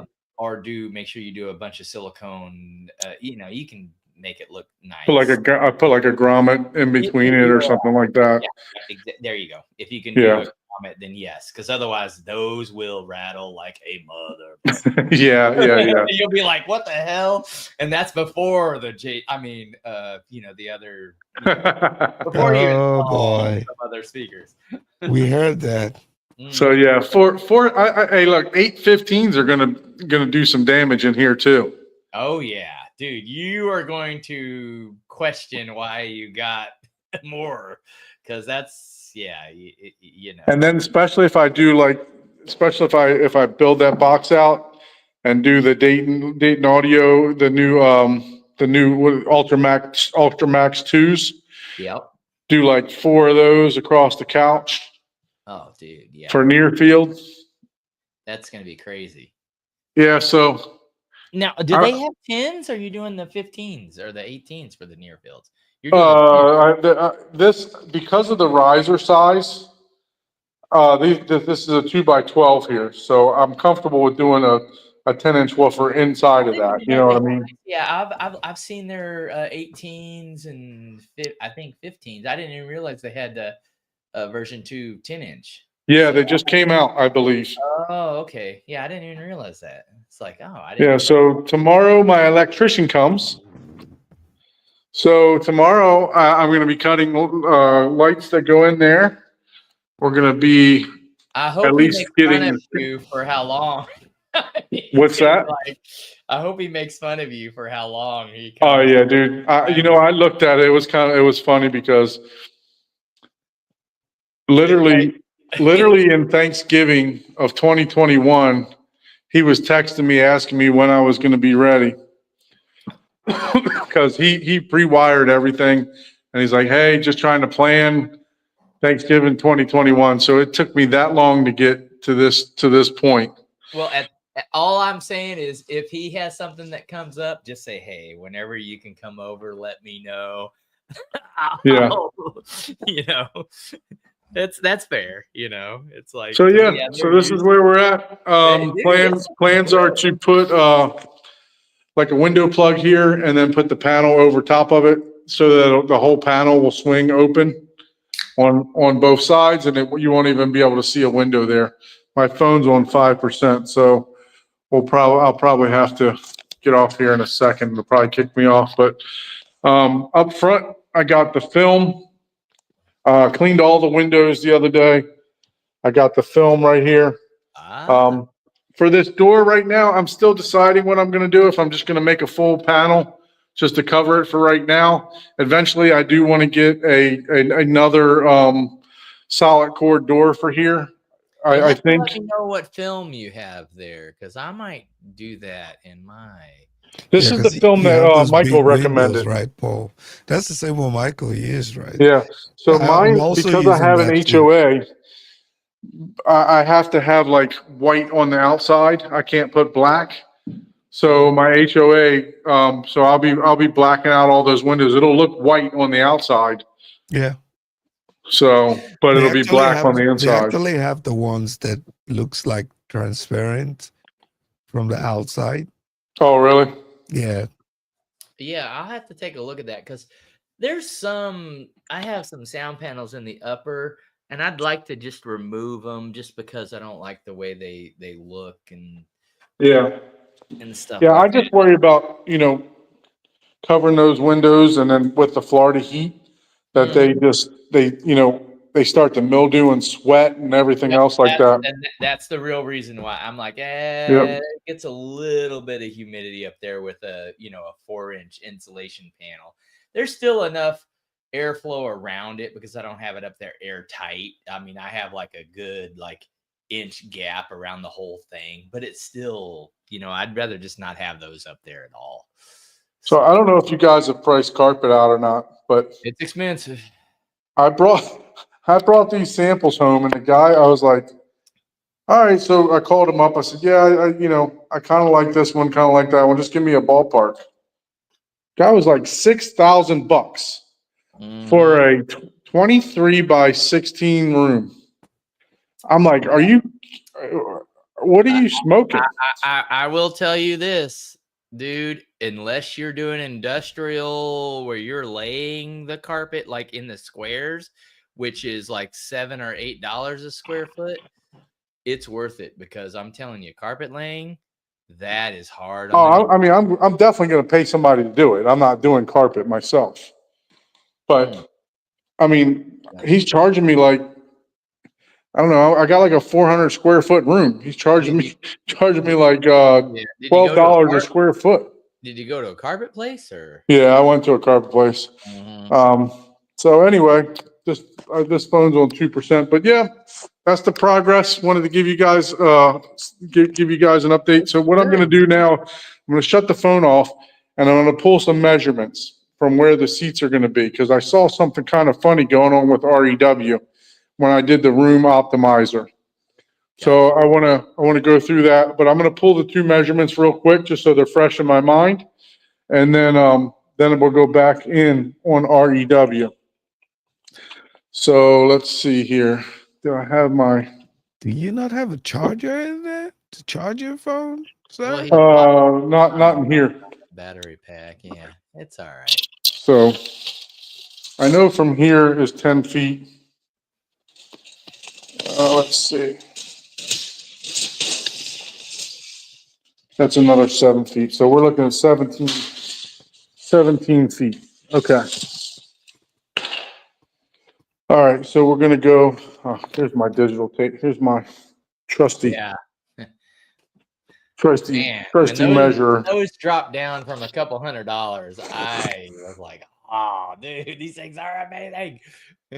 All right, he's out. Well, that phone is dead. And it's back to my ugly face. He's back there measuring again. Like, how many times do you got to measure? He's gotten a lot further. And I don't even know if, so the Sherwin-Williams, I'll show that real quick.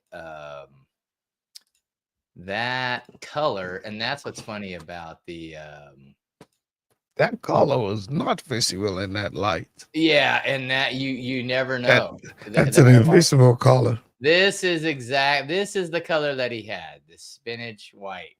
It is not green, it is not white. It did not look anything like that on the broadcast. It's like, yeah, no, there wasn't even it looked more blue hue. If your spinach looks like that, it's unhealthy of a spinach. Yeah, if it's blue, you're like, whoa, wait. If your spinach looks that color, it's not healthy. Don't eat it. Throw it out. Only thing that should have that kind of blue hue is maybe some blue crab. And even then, it's like if it gets a little too blue, I'm like, whoa, wait.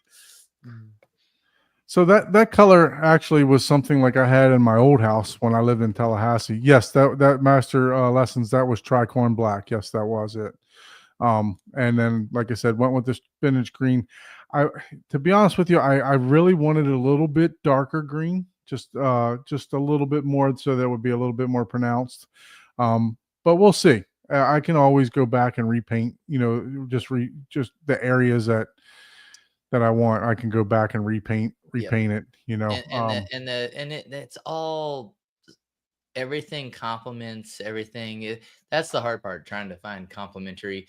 Like, a lot of people like have their favorite color, right? And it's like, oh, I want to paint the room my favorite color, right? And in some aspects that is applicable, but as a interior design, really what you want is you pick your favorite color and you make that the accent pieces, and you do a color that highlights those favorite colors, because then people get drawn to your favorite colors, or you even do. So it's a hard, there's a science to it, and it's pretty wild. You know what I'm saying? So you can't just like, oh, green is my favorite color, so let's paint the house green. I got all my appliances are green, everything's green.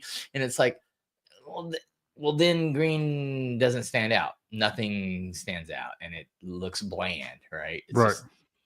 Like an I got once I got it in there, and then I got the carpet, got the carpet down and all that, and then I got to thinking, okay, if I'm going to do the carpet black, then I'm going to use the panels are going to be. But why do you want a black carpet then? Just Right, curious. I don't have a exactly. black carpet, but why do you want a black carpet? I wanted the black carpet just to try to stop some of the reflections.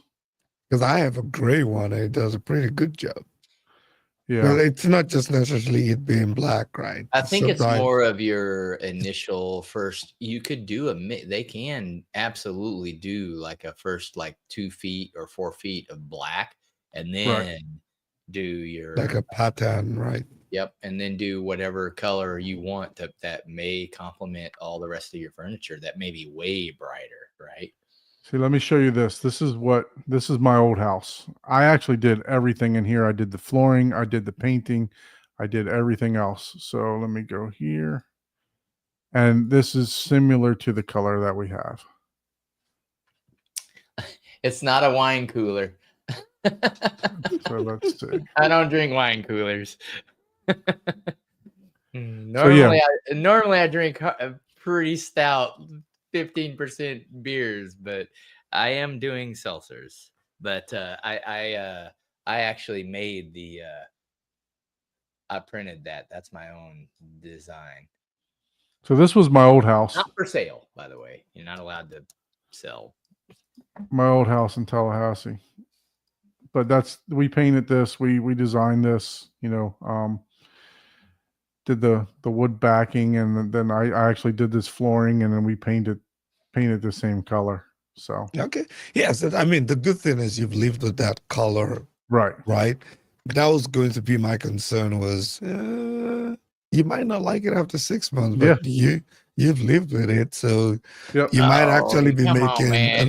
you might actually be making an Don's emotional got that. decision. So Don strikes me as a granny green color. Yeah, yeah. I mean, that's Look, you tell me how many other theaters you've seen with like a green color. we know he likes Yeah. his greens. So, but Oh. I mean, yeah. No, I hear you. I hear you. So, but yeah, no, I wanted to try something a little different. I was going to do a cream to kind of match the seats and the couch and all that, but I wanted some contrast, right? So I want Yeah. I'll Oh, dude, that's totally. at the end of fine. the day, it's paint, right? You're just gonna repaint the whole damn thing. yeah, exactly. Don with the Dude. Martha Stewart house. Yeah, man. So, I think I was trying not to I say think that, Master but- Lessons is drinking more than I am. I know, right? He said he called his wife his mom. I was like, oh, ouch. I mean, or really good compliment, I mean, it depends on what stage of the play you're in. It can be both. Yeah, that's true. But now, next topic.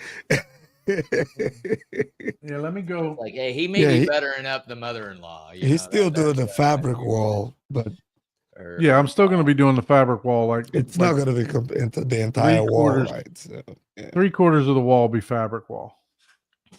And you're I may splash you're some still color doing in the that, too. LED or the light reveals, the Yep. type of thing. Yeah, that Yeah. dude, that's gonna be a little tedious, but man, I'm telling you, man, once you get that, you're gonna be like, oh hell Yeah. yes. But with the color though, you're going to like otherwise you would have just done white to make the LEDs show more. So you're not doing full coverage on the walls. You're going to do like a reveal at the top. Yeah, there's going to be like a foot at the top, Okay. foot at the bottom, maybe Okay, a that foot makes and a more sense. half. Because I was like, Yep. why even choose a color if you're just covering it with sound panels the whole way? Yeah, there's going to be you remember how Benny's theater, it had like Yeah, it had a foot at the top. it had like a foot at the bottom, foot at the top, foot at the bottom. That's what I've always had planned, not to Gotcha. do full Benny. on. Which one? I'm so horrible with names. Which one? Benny was the Benny guy at M-Wave that was shooting Michael's videos. It had the beautiful lighting and the sconces. Go watch the video, Paul. You don't watch our videos. I don't man. know. I don't want to see myself ever. Ever. Like, no. I would never watch my own video. I almost took right that now. south Nope. side, but man, okay. Mm-mm. Yeah. it was let's see, let me share. Benny see it. Yeah. I Benny. got it. Hold on. Share present. Because Share screen. he wasn't the one that done It was this one right here, where it says phenomenal HT tour. down here in the corner. That has the sconces and all that stuff. Oh yeah, yeah. Okay, the ones where where they were even, and then he moved them down. Yeah, man, I love Yeah. I love the Yeah, touches of yeah, yeah, yeah. those Okay. grills that you made there. You Yep. know, if you guys haven't seen this video, make sure you go back and watch this. Yeah, yeah, yeah. Benny did a that's right. fantastic job. It's Home Theater Hub number 51. So go back and check that out. Shoot, I might He have did to a watch he it did a now. fantastic job on that theater. Yeah, that's a good. Yeah, yeah. That's right. That's right. Yeah, that was a good one. Yep. And it's those little bitty touches, like just the sconces, like just lowering them from level to level. It's like, because at first, you know, especially people that are like engineering minded and stuff like, we have to have very straight lines, but it's like, that's not how design, we don't see quite that. We want things to be cohesive and straight and quick and easy to manage, but you know, we still all want like that a certain feng shui, you know, to have a flow and a, you know, you don't want it to be like, that light looks taller than that one, you know, type of deal. So little things like that make a huge difference. Okay. Pulling up the are you doing the room sim? Yeah, I'm going to do the room sim. It went to a different window, so I have to present again. All right, pull up the room sim and ask Ike what to. What? Where's he going? No, I'm gone with the wind too. If you get to RW, I'm lost. All right, so What are you trying to do here? so I'm looking for base response, right? So this is a room sim, and I've already entered all this stuff just to save some time, right? Oh, yeah, the distance, So the you enter width, length of the room. yeah, Yeah. enter the height of the room. Now my height varies. So around the soffits, it's 9 feet. Yep. Around the oops, I clicked the wrong button. Let's see something here. Around the in the center of the ceiling, it's 10 foot. So I don't know Why which one don't you to put. just average it out? Yeah, so we can do like 9.6, right? Yeah. So we'll just call it that. Okay. So the room is sealed. We're you know, it's not an open room. And then you go through down here and you add your subs. Okay. So the rel subs that I have, they're going to roll off at It's around 21. 21 hertz. Okay. Technically, I have four rel subs that are 1/15 inch a piece. And I'm going to ask Paul, should I change that since they're being stacked? But the other subs that I have are the Monolith D215s. So they're 215 stacked, and from what I've seen, they actually are going to be. If you're stacking subs, that's one sub. That's one sub. Okay. Yep. So from what I've seen In in a other room. measurements, the D215s roll off around 15 hertz. Okay. So I need to change this portion here because obviously that's not correct. I could not find it's saying move to the corners, which I already checked move to the corners, and it knows that it's 23 inches. So how do I change the distance from the mains? Because it's saying the distance from the mains is only 13 feet. Well, you can't have your mains and your subs Right. in the same spot. So Well, the front ones are going to be in the front corners. That's where they're going to be. So right now you need to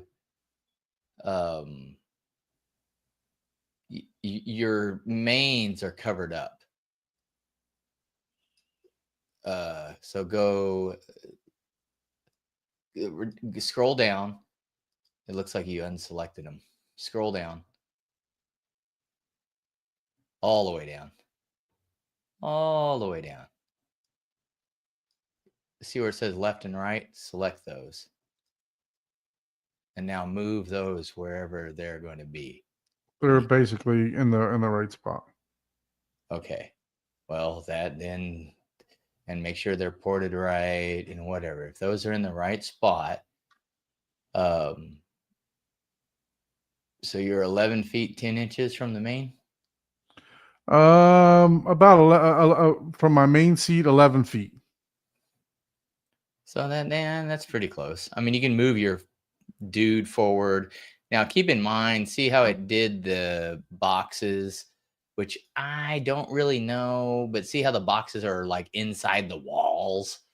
I Yeah. always just move those like inside the room, like type of deal. And again, this thing is not exact. It is math. It is exact, but only if everything in the room is exact. So Right. this is like a 60 to 80% if you have a sealed room with furniture and a riser and all that. If you have a Yeah, place because like I think by the time you put all those things in place, it's gonna throw off whatever it's readings gonna throw it off quite a bit. you're getting right now, But man. it does work. Because Right. your So, riser doesn't even have the installations. Yeah, by the time you fill that thing with rock wool, you'd have to base strap it. So yeah, but I mean, it's gonna be tough for it to go through that Okay, wood. I so mean, it will, but it's gonna be tough. scroll up to the left here on your absorbers. Why do you have no surface absorption? Because technically, I don't have any surface absorption right now. Well, you're not going to leave it that way, right? Correct. Yeah, So you but I need mean, to add, if you need to know, that makes a big difference on stuff. So you need to just add like a 0.1 or, you'll probably do like a 0.1 minimum, you're going to do it like a 0.1, not a 0.1, like a 0.1, but like 0.1 and everything. Because you're going to have that on your front, your back, your left wall, your front wall. You're doing that as like a full baffle wall, right? yeah. So I'll put that at like 0.5. And then your I'll be left adding and a bunch right of. do like 0.1. And then so, and then you might not have anything on the ceiling. You might not have anything on the I'll probably do some sort of cloud. cloud won't get you to It's not going to do anything for base, right? it'll do 0.1. And the floor is going to be just padding, so that's not going to be Yeah, much. there You can't you even go. Yeah, consider I wouldn't that. even put anything on the padding. Okay, there you go. See how much that changed your response already? Yeah. There you go. All right. So here's what I was looking at. I didn't think that even with this, I was getting, that I was still getting a decent line across here, right? I was still getting, if I were to smooth it, it was decent. Here's what I Yeah, was your looking at second though. row is going to be better. I can tell you right now. It was actually worse. It should be much better. Nah, that's pretty good. Well, is that your second row? Yeah. So 18 feet. What is it? 17.5. Yeah. So it actually starts dipping down in there. And if I take all these out, if I take these absorptions out, it was dropping like way down in Well, here. yeah, sound treatment, man. I'm telling you, that now you're getting into the fancies. And again, you'll have to measure, but that's not bad. Because here's the thing that you're looking at, right?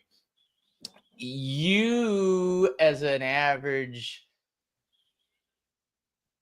intelligent, it's like, oh, this is lower. No. Ignore that. What is better is that line being as straight and as smooth as possible. And the Right. fact that it's actually going up, again, we don't hear nonlinear. The fact that it's almost at that angle and going up at that lower angle, that right there, that signature, if you get that right there, you are going to be like, oh, I do not need any other subwoofers, period. Ignore everything to the right. Because you know how you compensate for that right there? Volume. This isn't showing you, hey, let's add 10 dB. Right. It's not showing you any of that. It's just showing you the room interaction. It's showing you the mathematical cancellations. That right there, people would kill for that. Right there. Yeah. That Yeah. I just saw that it that's- was a major drop. I mean, of course, like I yeah, said, you got to add your room treatment, and 0.1 is pretty conservative. It really is. Like that's pretty conservative. If you're doing 4-inch panels, you might even be like a 0.2. I'm thinking about, because the room's already, you know how John was talking, not John, excuse me, Abe. Abe was talking that he can get a I do good, remember Abe. Yep. he can get a good out of 2-inch, he can get good sound out of 2-inch. Yep. Uh, you know, so I was thinking about dropping back down to 2 inches because I don't need the full 4 inches. Because I built the depth of those cubbies where my speakers are going to sit. The depth is enough If you're that doing a full, like really thick front baffle wall, Mhm. yeah, you don't need 4 inches on your left and right. Yeah, because I've already cut. I mean, this room was 18. The room was 18 feet, So the and reality now it's is, down to 16. like I said, you did the front wall, you did 0.2, right? Like, and then Yeah. and you did 0.1 on everything else. That is pretty much 2-inch, and then you might even be more like a 0.3 or a 0.4 absorption on the front wall. And so you can add that in there just to see, right? Because that's the thing. Once you start adding sound treatment, which people underestimate sound absorption specifically, because all your deflectors and all your diffusion, that's going to be above this range that you're not even seeing. So Yeah, so this was getting. I mean, when I was looking at this earlier, it was getting a 20 dB drop. Yep. So I mean that was and what I would consider like kick drum range. You know what I mean? Where a lot of your And sound you is going to definitely be. want that. Now, Right. here's the thing. Like just looking at this, right? This is where this application is amazing, right? You're doing all 4 corners. That's great. But since you're not sitting in the exact 2/3 back, really, you should be doing mid-wall subwoofers. So take your subwoofers and just select that auto button to do mid-walls. Scroll all the way up and do your mid-wall. I tried them too. And then take the ones on the left and the right wall and move them forward to your 1/3 position in the room. So move subs to midpoint. Yep, What do move you? them to midpoints. Just auto do that. Now take your left and right subs and move them forward to the 1/3. Your subs, not your left and right channel. Take number 3 and number 4 and move that forward right there. And then take the right speaker and do the same thing.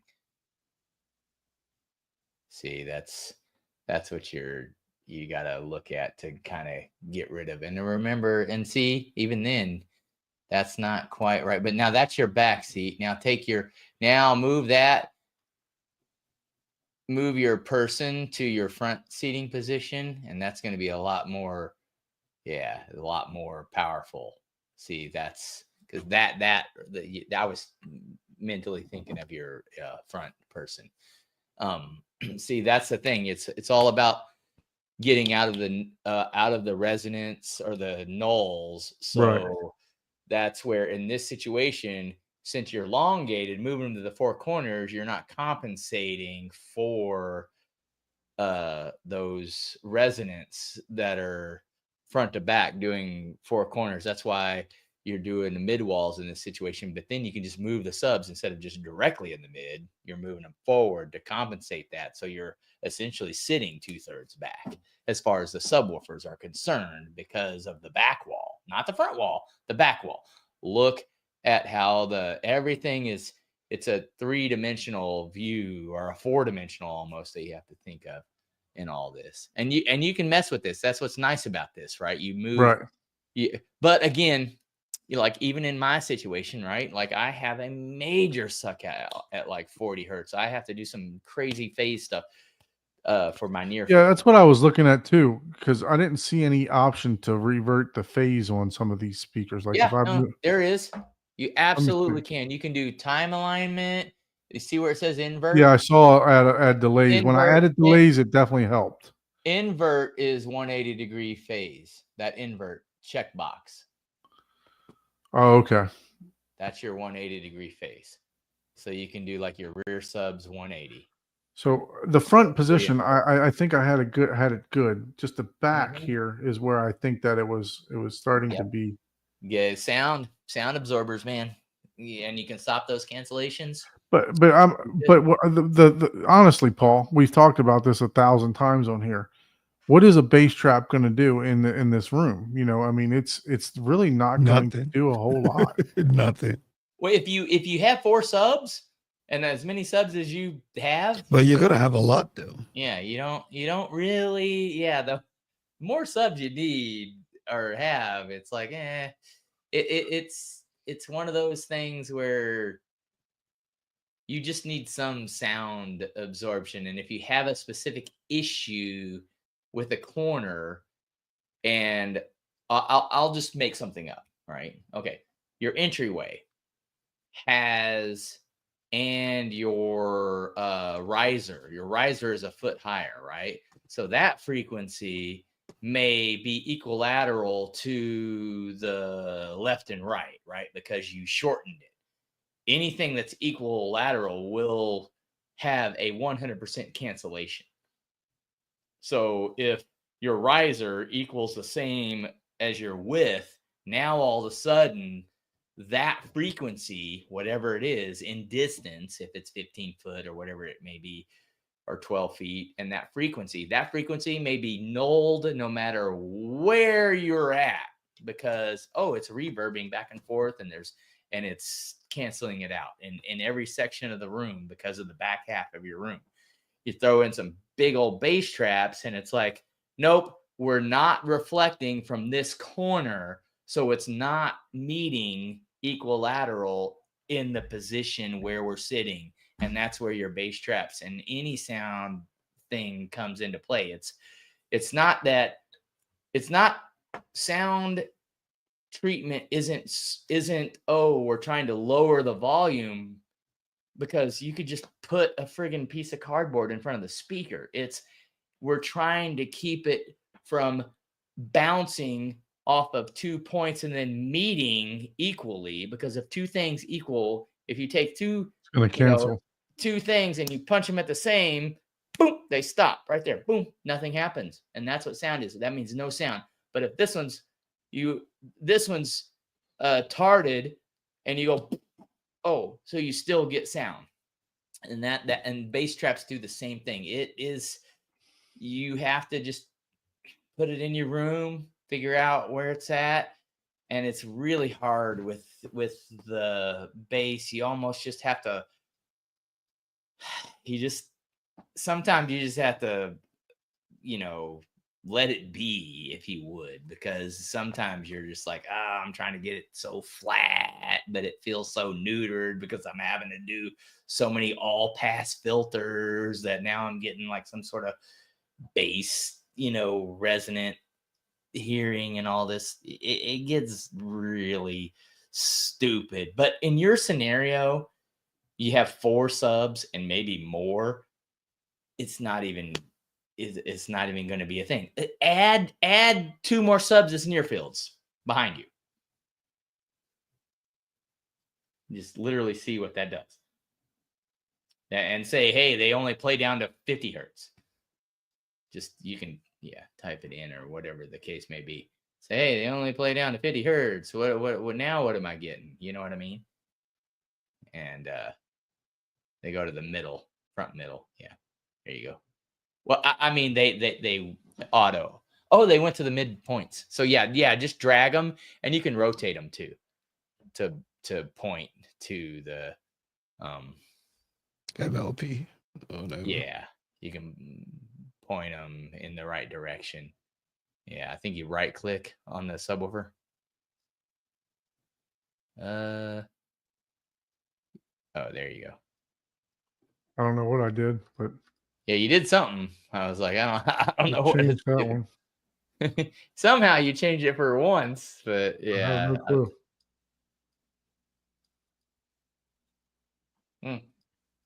It's base. It doesn't really matter. Just put it there.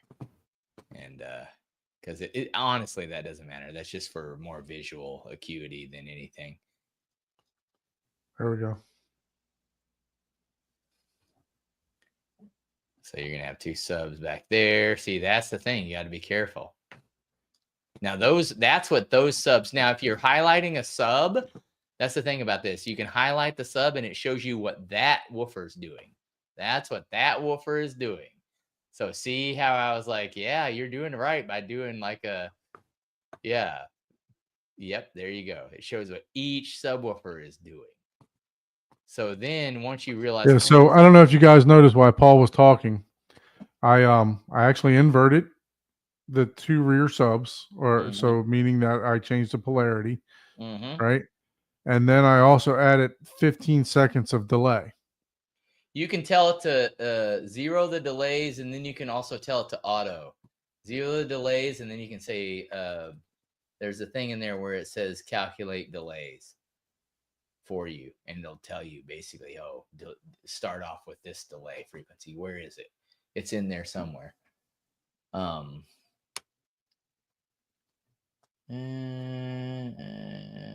Scroll up. It might be at the top.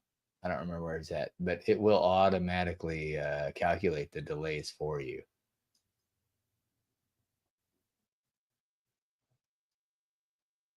That's what it's supposed to do. Subs, move subs, need headroom curve. No, Do I need to set the microphone position? well, that's what you're doing with the head. Yeah, that's what I thought. Head, like whether it's how many feet high, like if you're laying down on the couch and stuff like that. Yes, that's what that is. Center head between speakers. Do that. That'll keep you. Yeah, That's how you get it exactly in between the left and the right. Move subs to corners. Move subs. Show crossover subs. Same delay. Man, no, I don't remember where that's at, but there absolutely is a thing that, because it already calculated it for you once. There's a thing where it calculates all the delays for you. Combined individual response. So it automatically made this go to -1. Yeah, it'll do that just because of the position. So, but if you watch here, if I add delay, you can see that the line is starting to flatten out. It should automatically do that, though. You should be able to 0 it and have it automatic. It'll automatically. I don't remember where that is.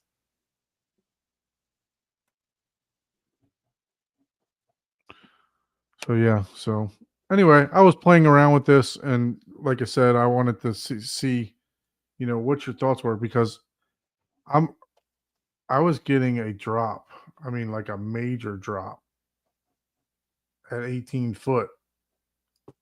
And I was wondering if it was going to be EQable, because if you look here, I like Masterclass. I'm like, hey man, I'm not against anyone as long as you're just not being nasty. It's like, hey, hey, there's nothing wrong with any perspective. And honestly, every bit of different perspective is totally different, man. So you mean master lessons, right? oh, master lessons. Oh, master class. Master class is a maybe different. that's what we're doing now. That's Masterclass is in session. No, I was just looking on here. So I mean, yeah, I don't know where it is, but I know there is a button somewhere on here that it will auto delay everything for you. I just don't remember where the hell it is. That's so weird. I'd have to, because otherwise, like whenever you move the sub, try moving a sub and see if it'll automatically just grab one of the subs and move it and then move it back. Does it auto delay your? Yeah, No. no, it's not doing it. There is a thing. Oh, time aligned speakers. And so, unselect that and then select it again. There you go. And then select it again. I should have done that. Time aligned speakers. That's weird. Time align. Interesting. Yeah, something's going on. Because usually whenever you select and unselect that time align, it would time align. It would adjust all those. Oh, it's doing it. Oh, Oh, yeah, there we yeah. go. Align the subs individually. There you go. Do that. Select that. Okay, There we there you go. go. Hey, you got to type that in though. Time align 0.1. I don't know if you had to type that in or not. But yeah, it looks like it did it, and it's doing it automatically, and it's telling you, oh, you need to do this delay. Yeah, there it is. So then I need Align to change this to individually. 8. That's what I was looking for, and that's to get with your near fields. When you added the near fields, you want that. You want them individually timeline. So go ahead and add those near fields back, and then move the mic, and then now that it's see how it's like 11 millis. See how it's changed that delay like big time, but see the seating position, how you're moving your seating position, and Yeah. this delay, it's telling you, oh, you need to delay the subs different. That's what's crazy about the friggin', the room. The room controls the bass, like 100%. But you have to decide where's your main listening position and just set them to that. But if you have So what if you have more field, than 8 subs? How do you calculate this? I guess you can't, right? well, once you get to a certain point, it doesn't matter. It's just like, well, you can just say, hey, time align them individually, just select no, and you'll see. I was like, okay, once you get so many subs, it doesn't matter. It's just like, oh, okay, I see a little, variance here, but it doesn't really matter. So I was thinking about doing the SVS in wall because it comes in a box. Put them behind right underneath my bar area there.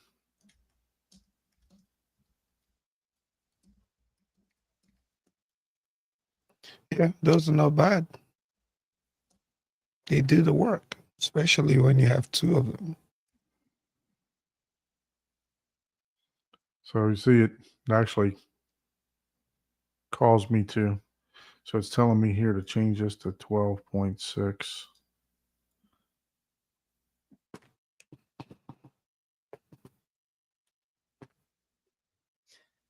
I'm gonna have to join as a separate user because when I type, it shows up as Don and Don and Ike, and I'm like, God dang it! How the hell is how do I make it to where it's like, hey, Crow's in chat? And I haven't figured that out yet. I haven't figured that out either because when he types, it does both mine Yeah. and yours too. So I mean, I can select mine alone or just Dawn alone. It Yeah, doesn't but- give an option for you. So yeah. How the hell? Why is I don't that? know why. it's the destination, right? So it's Oh yeah, because of typing the to you're not destination. streaming to your own channel. So you need to start a YouTube channel. Just so you can type. Oh, just so I can type. Okay. Yeah. So those subs actually I hurt have me. a YouTube. No, you will still have to stream to it. Oh, I have to stream to it. Oh, okay. Gotcha. Else, you just need to open up YouTube, watch it from one of our channels, and too bad you can't link your OF account. So.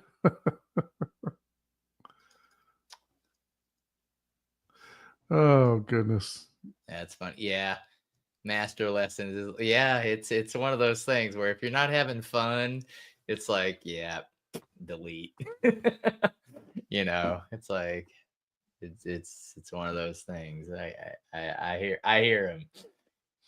Yeah.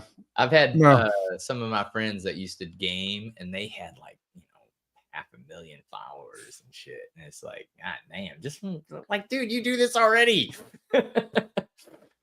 But if you're really animated and like, if I gamed and did like a YouTube channel, I would probably get millions of followers because I'm like, God damn it, I'm breaking joystick like ah. So, Paul, how do I know what volume this is predicting at?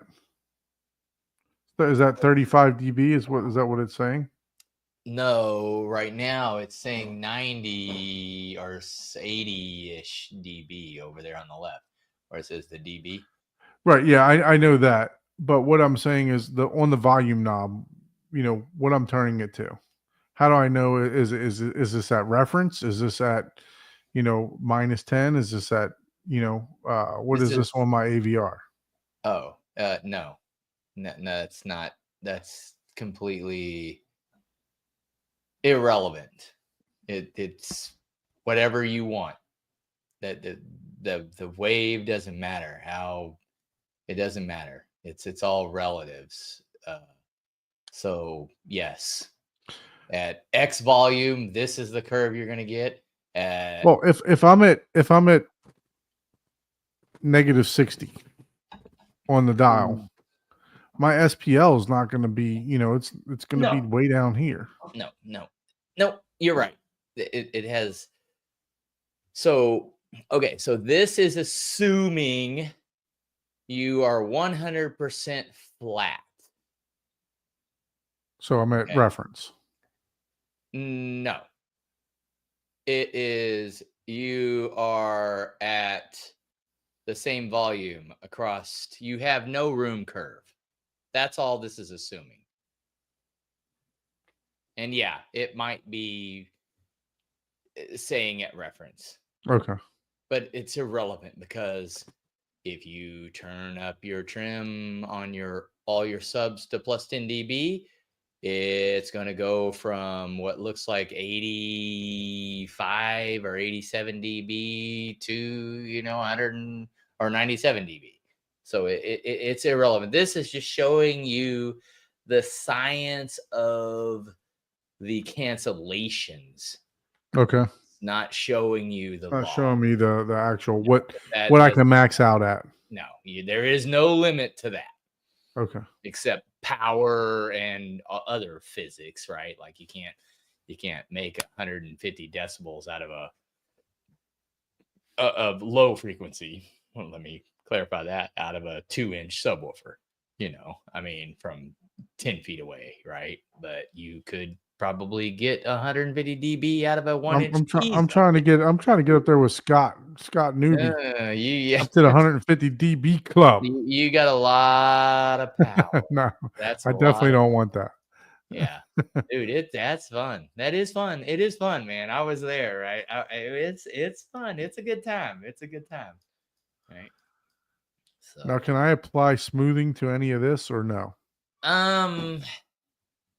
no, that I don't know. There's And anechoic response. yeah, no one's in an anechoic chamber. That's smoothing. Well, in a way, yeah. Select the reference on the top right. Yeah. And now if that's your reference curve, so that you can move things around. The reason I wanted to go through this today is just so that look, you can kind of plan your room ahead of time, right? That way. Oh yeah. If you say, okay, I want to sit 8 feet from this. Well, look at this.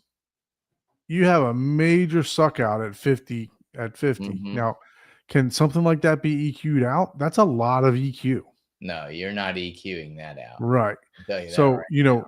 that way you can, okay, well, I need to do something. You're going for smoothness Right. on this, not volume. Because here's the thing: put it back to where it was flat. Where you were going to sit, not the couch, but where you were going to sit, right? So 11 feet. And make sure yeah. Okay, so now this isn't even looking as good as what it was before. Yeah, I've messed with a couple things. Yeah. So. Okay, so now go over there to the gain. and just add a friggin' 10 to each one of those damn things. Just literally just type in 10. So that would be 9 on that one, but 10. That would be 9 as well. So your first and second one would be 9 because you're adding 10, negative 10. You're starting at negative 10, but whatever. That's getting, doesn't matter. You can't type the number 9 on your keyboard? I can. Did you say not? Why are you saying 9? Because it was negative It 1. was at so negative 1, and if it you was add negative 1. So I need to add. I need to go to 11. 9. No, that's adding 12. What's 10 minus 1? That would be 9. There you go. I don't know when that for me to equal. If you start at 0, if you add 10, you go to 10. If you're starting 1 back and you add 10, you don't go 2 more. That You equals 9. end up at 9. You know what I'm saying? You're starting a foot back, and if you walk 10 feet, you end up at 9 feet.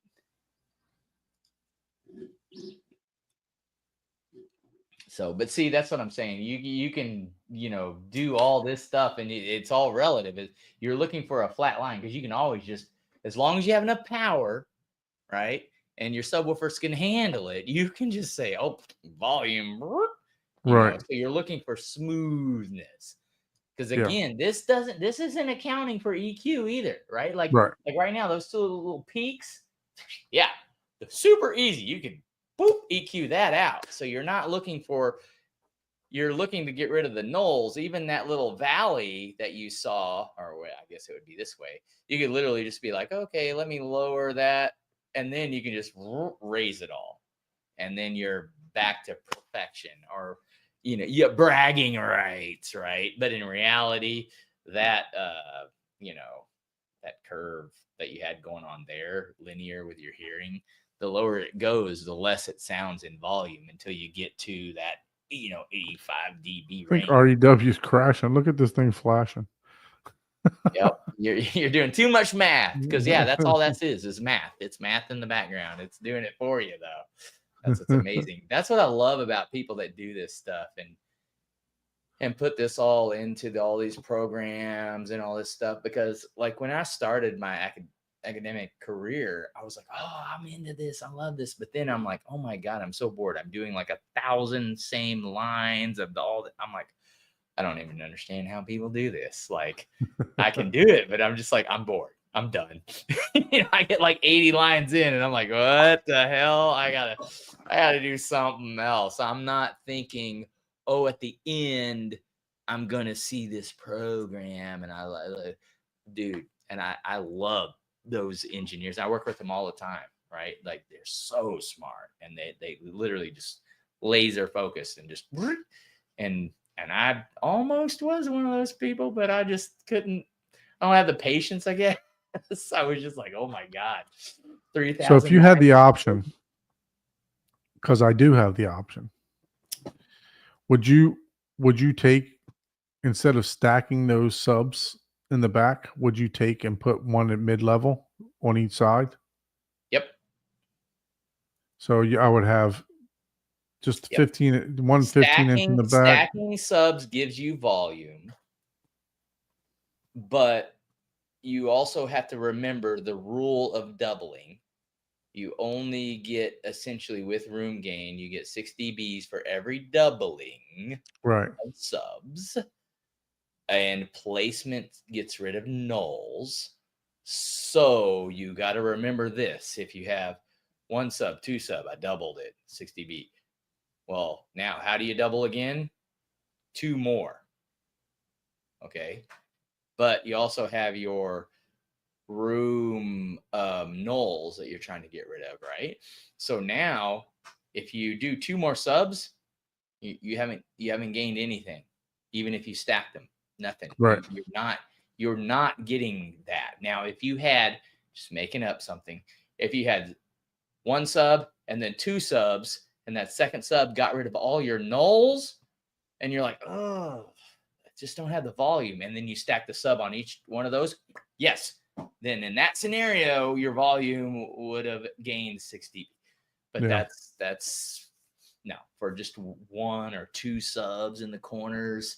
It's not now. If you're the only caveat, and this is, no one has ever said this on the internet at all. If you have one sub in one particular area and you're starting to bottom it out because it's like, yeah, it fills in a null, but I'm starting to overtax it. Okay, double stack it and then lower it a little bit, because Right. now those two subs are getting just, they're only adding like 1 or 2 dB, whenever you stack. Once you get past a certain point, you literally just have to view it as each sub is adding a quarter dB. Yeah. Like, because literally you go from 1 to 2 to 4 to 8. So in order to make that stacking a difference, you have to add 2 subs on top of each one of those. That Yeah, would give I you understand what you're 6 saying. dB. Yeah, I So was thinking. one sub on top of us after 4 ain't gonna do shit. Yeah, because I have the option. Those rails, they basically design them with a plate to stack on top of each other. Oh, Have the yeah, option and to move them aesthetically, to the that center. looks amazing. Yeah. Yeah. But in my literally 90 degrees from my seats, I made a big. I actually spaced the 2x4s a little bit wider in those sections, so I could put some sort of side 90-degree sub on each side, like in the wall. But I could play around with it. I could take those, unstack the rail, put them it'll be in the walkway, but just playing around with it. I can unstack Yeah. the rail and sit it there and see what kind of benefit that I get Yeah, from but the from putting thing it is, there. the trick is in that to really learn that, because yes, if you're just taking one and you stack another, especially if you're just talking one position, that's doubling. But Right. if you already have 2 in the room stacking one, yes, you think of it as you doubled you didn't double all the ranges, right? Mhm. But that's only if we're talking 3, right? You just doubled that one subwoofer in that one corner, right? So whatever boominess, and if you're EQing stuff out, then you're not gaining anything by stacking them. It's, you have multiple subs, because back in the day, dude, we didn't know near as much about subs and doing dual subs and all that stuff. So our key was literally big. We were going as big as we can, as much power. I mean, it was Right. not uncommon for someone to have 10,000 watts Yeah. to a subwoofer. And that's how we were compensating, because we didn't know we were compensating those nulls. The research wasn't quite there. So we were compensating those nulls with concert level, friggin' power. Like when you turn your stereo on, the whole, I only got a 500 amp circuit coming into the house. Like, Yeah. oh yeah, I saw your lights blink, man. You need to upgrade. Yeah, so I'll play around with it just to see, Yeah. after I get stuff set up, In reality, trust your ears, man. It Mhm. doesn't matter, or Yep. whatever. Sometimes, especially in your scenario, sometimes walking in and seeing oh wow, that's cool. Mhm. That right there makes the experience better. Yeah, I may close that. Those boxes that I had. Well, the one box that I had in the back, I may close that in all the way to the ceiling, kind of like a column almost in the corners, and that way I can hide those subs. And then on top of that, I can go ahead and stack, because that sub is 20 inches, so I can go ahead and stack 20 inches of insulation in there. 20 inches by 20 inches to try to help with some of the bass. But I mean, truly, unless you have like some of these bass traps that are like made with aluminum and stuff like that, they're believe it or not, using aluminum like a metal front and aluminum front bass trap, it actually helps. You would think that it would reflect, but I've seen some of these. Oh. I mean, they're super expensive. Some of these bass traps that are. Well, usually whenever you're getting into that design, that is engineered to resonate at a specific frequency that you're having problems with. So it basically destroys. So it, instead of that frequency resonating in that corner and then coming back really strong and doing a cancellation, that device resonates it back and it traps it in a way that it kills it in that spot. So then it's like it never makes it back to the listening position to cancel it. That, I'll be honest, I've not ever gone that far into that. That's a whole science in itself. And there's no real math that can be applied to that because you're dealing with furniture and people. It's like you might even get that, and that's where some people might argue even those, because it's like, well, that's fine and dandy, that's perfect in this anechoic room. Oh, I just put a body in there. Okay, well, now all your math's off, right? Math is only give me all your variables and the science is a science. Right. But I may have drank 4 beers that night, so my belly sticks out 2 inches, versus 1 inch. Yeah. It's like, that science is only as accurate as the data provided, and we're all just having fun with this stuff. So there's no exact. It's like, but yeah, that kind of stuff is amazing, especially whenever you start getting into. That's more structural. It ain't no home theater, I'll be honest, need that. Zero. Ever. That's more structural resonance and stuff like that to create cancellation. So, like the alleyway doesn't sound like, oh my God, I'm hearing this boominess.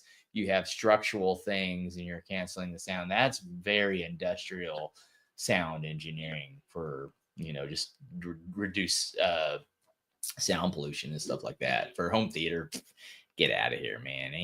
Ain't no one really gonna notice the difference, to be honest. So before we head out, I just want to tell my story of building this riser. There's a story to the riser. Yeah, so it's a lesson. It's a master lesson learned, Mr. Master Lesson. Here. Yeah, there you go. It's a master lesson learned. Hey, so went and bought 2 by 10 by 12s. No, 2 by 12 by 10s. Excuse me. 2 by 12 by 10. So 2 inches wide, 12 inches high, and 10 foot long.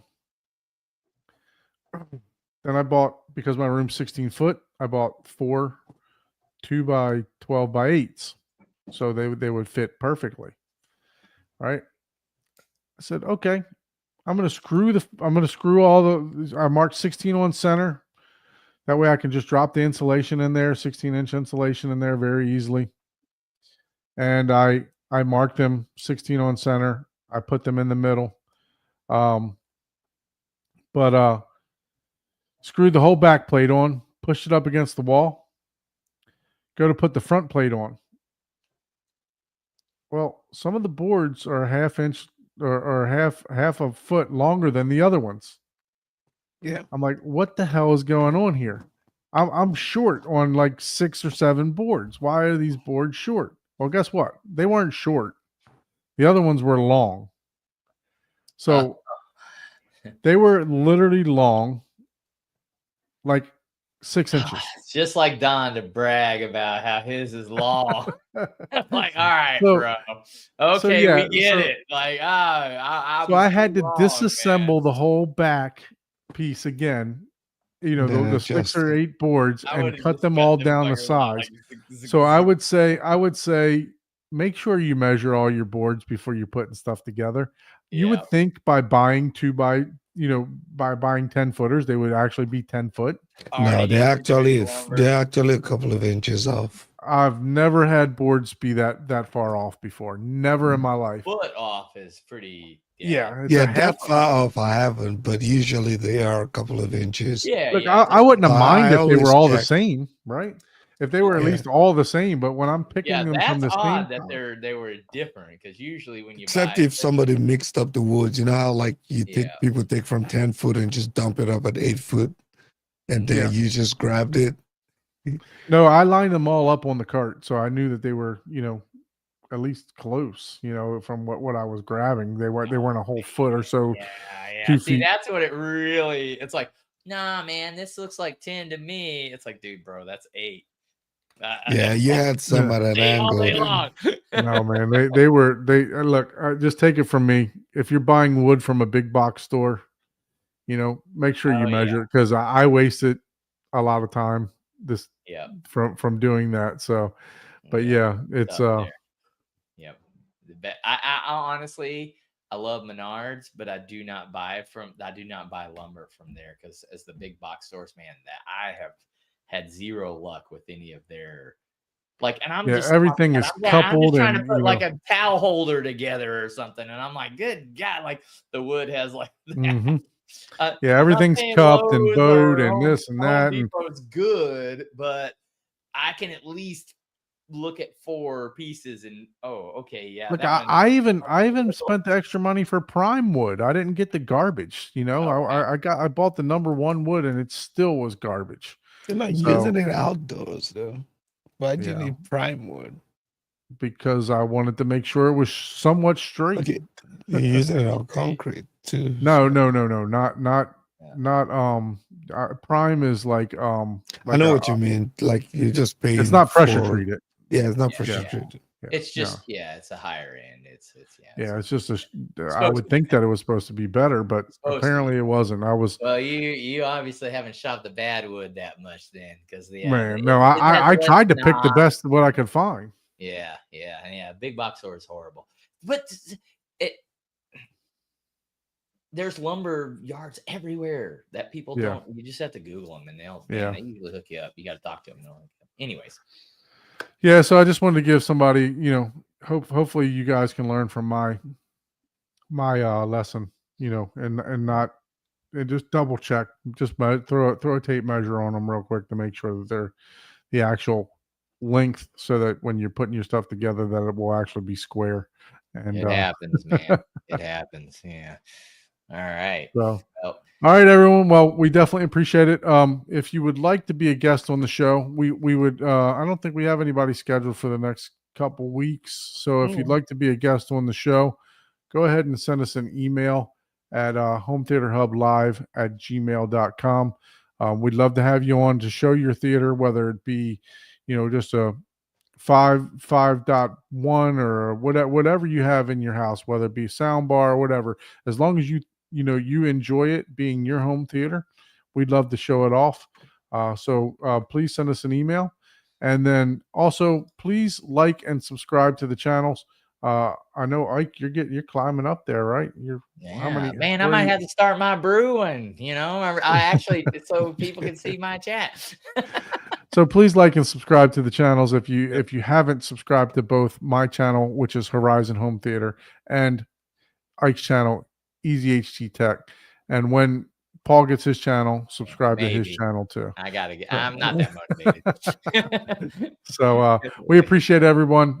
Thank you for joining us this evening, and we'll see Thank you you. next Thursday. All right. Bye. Later.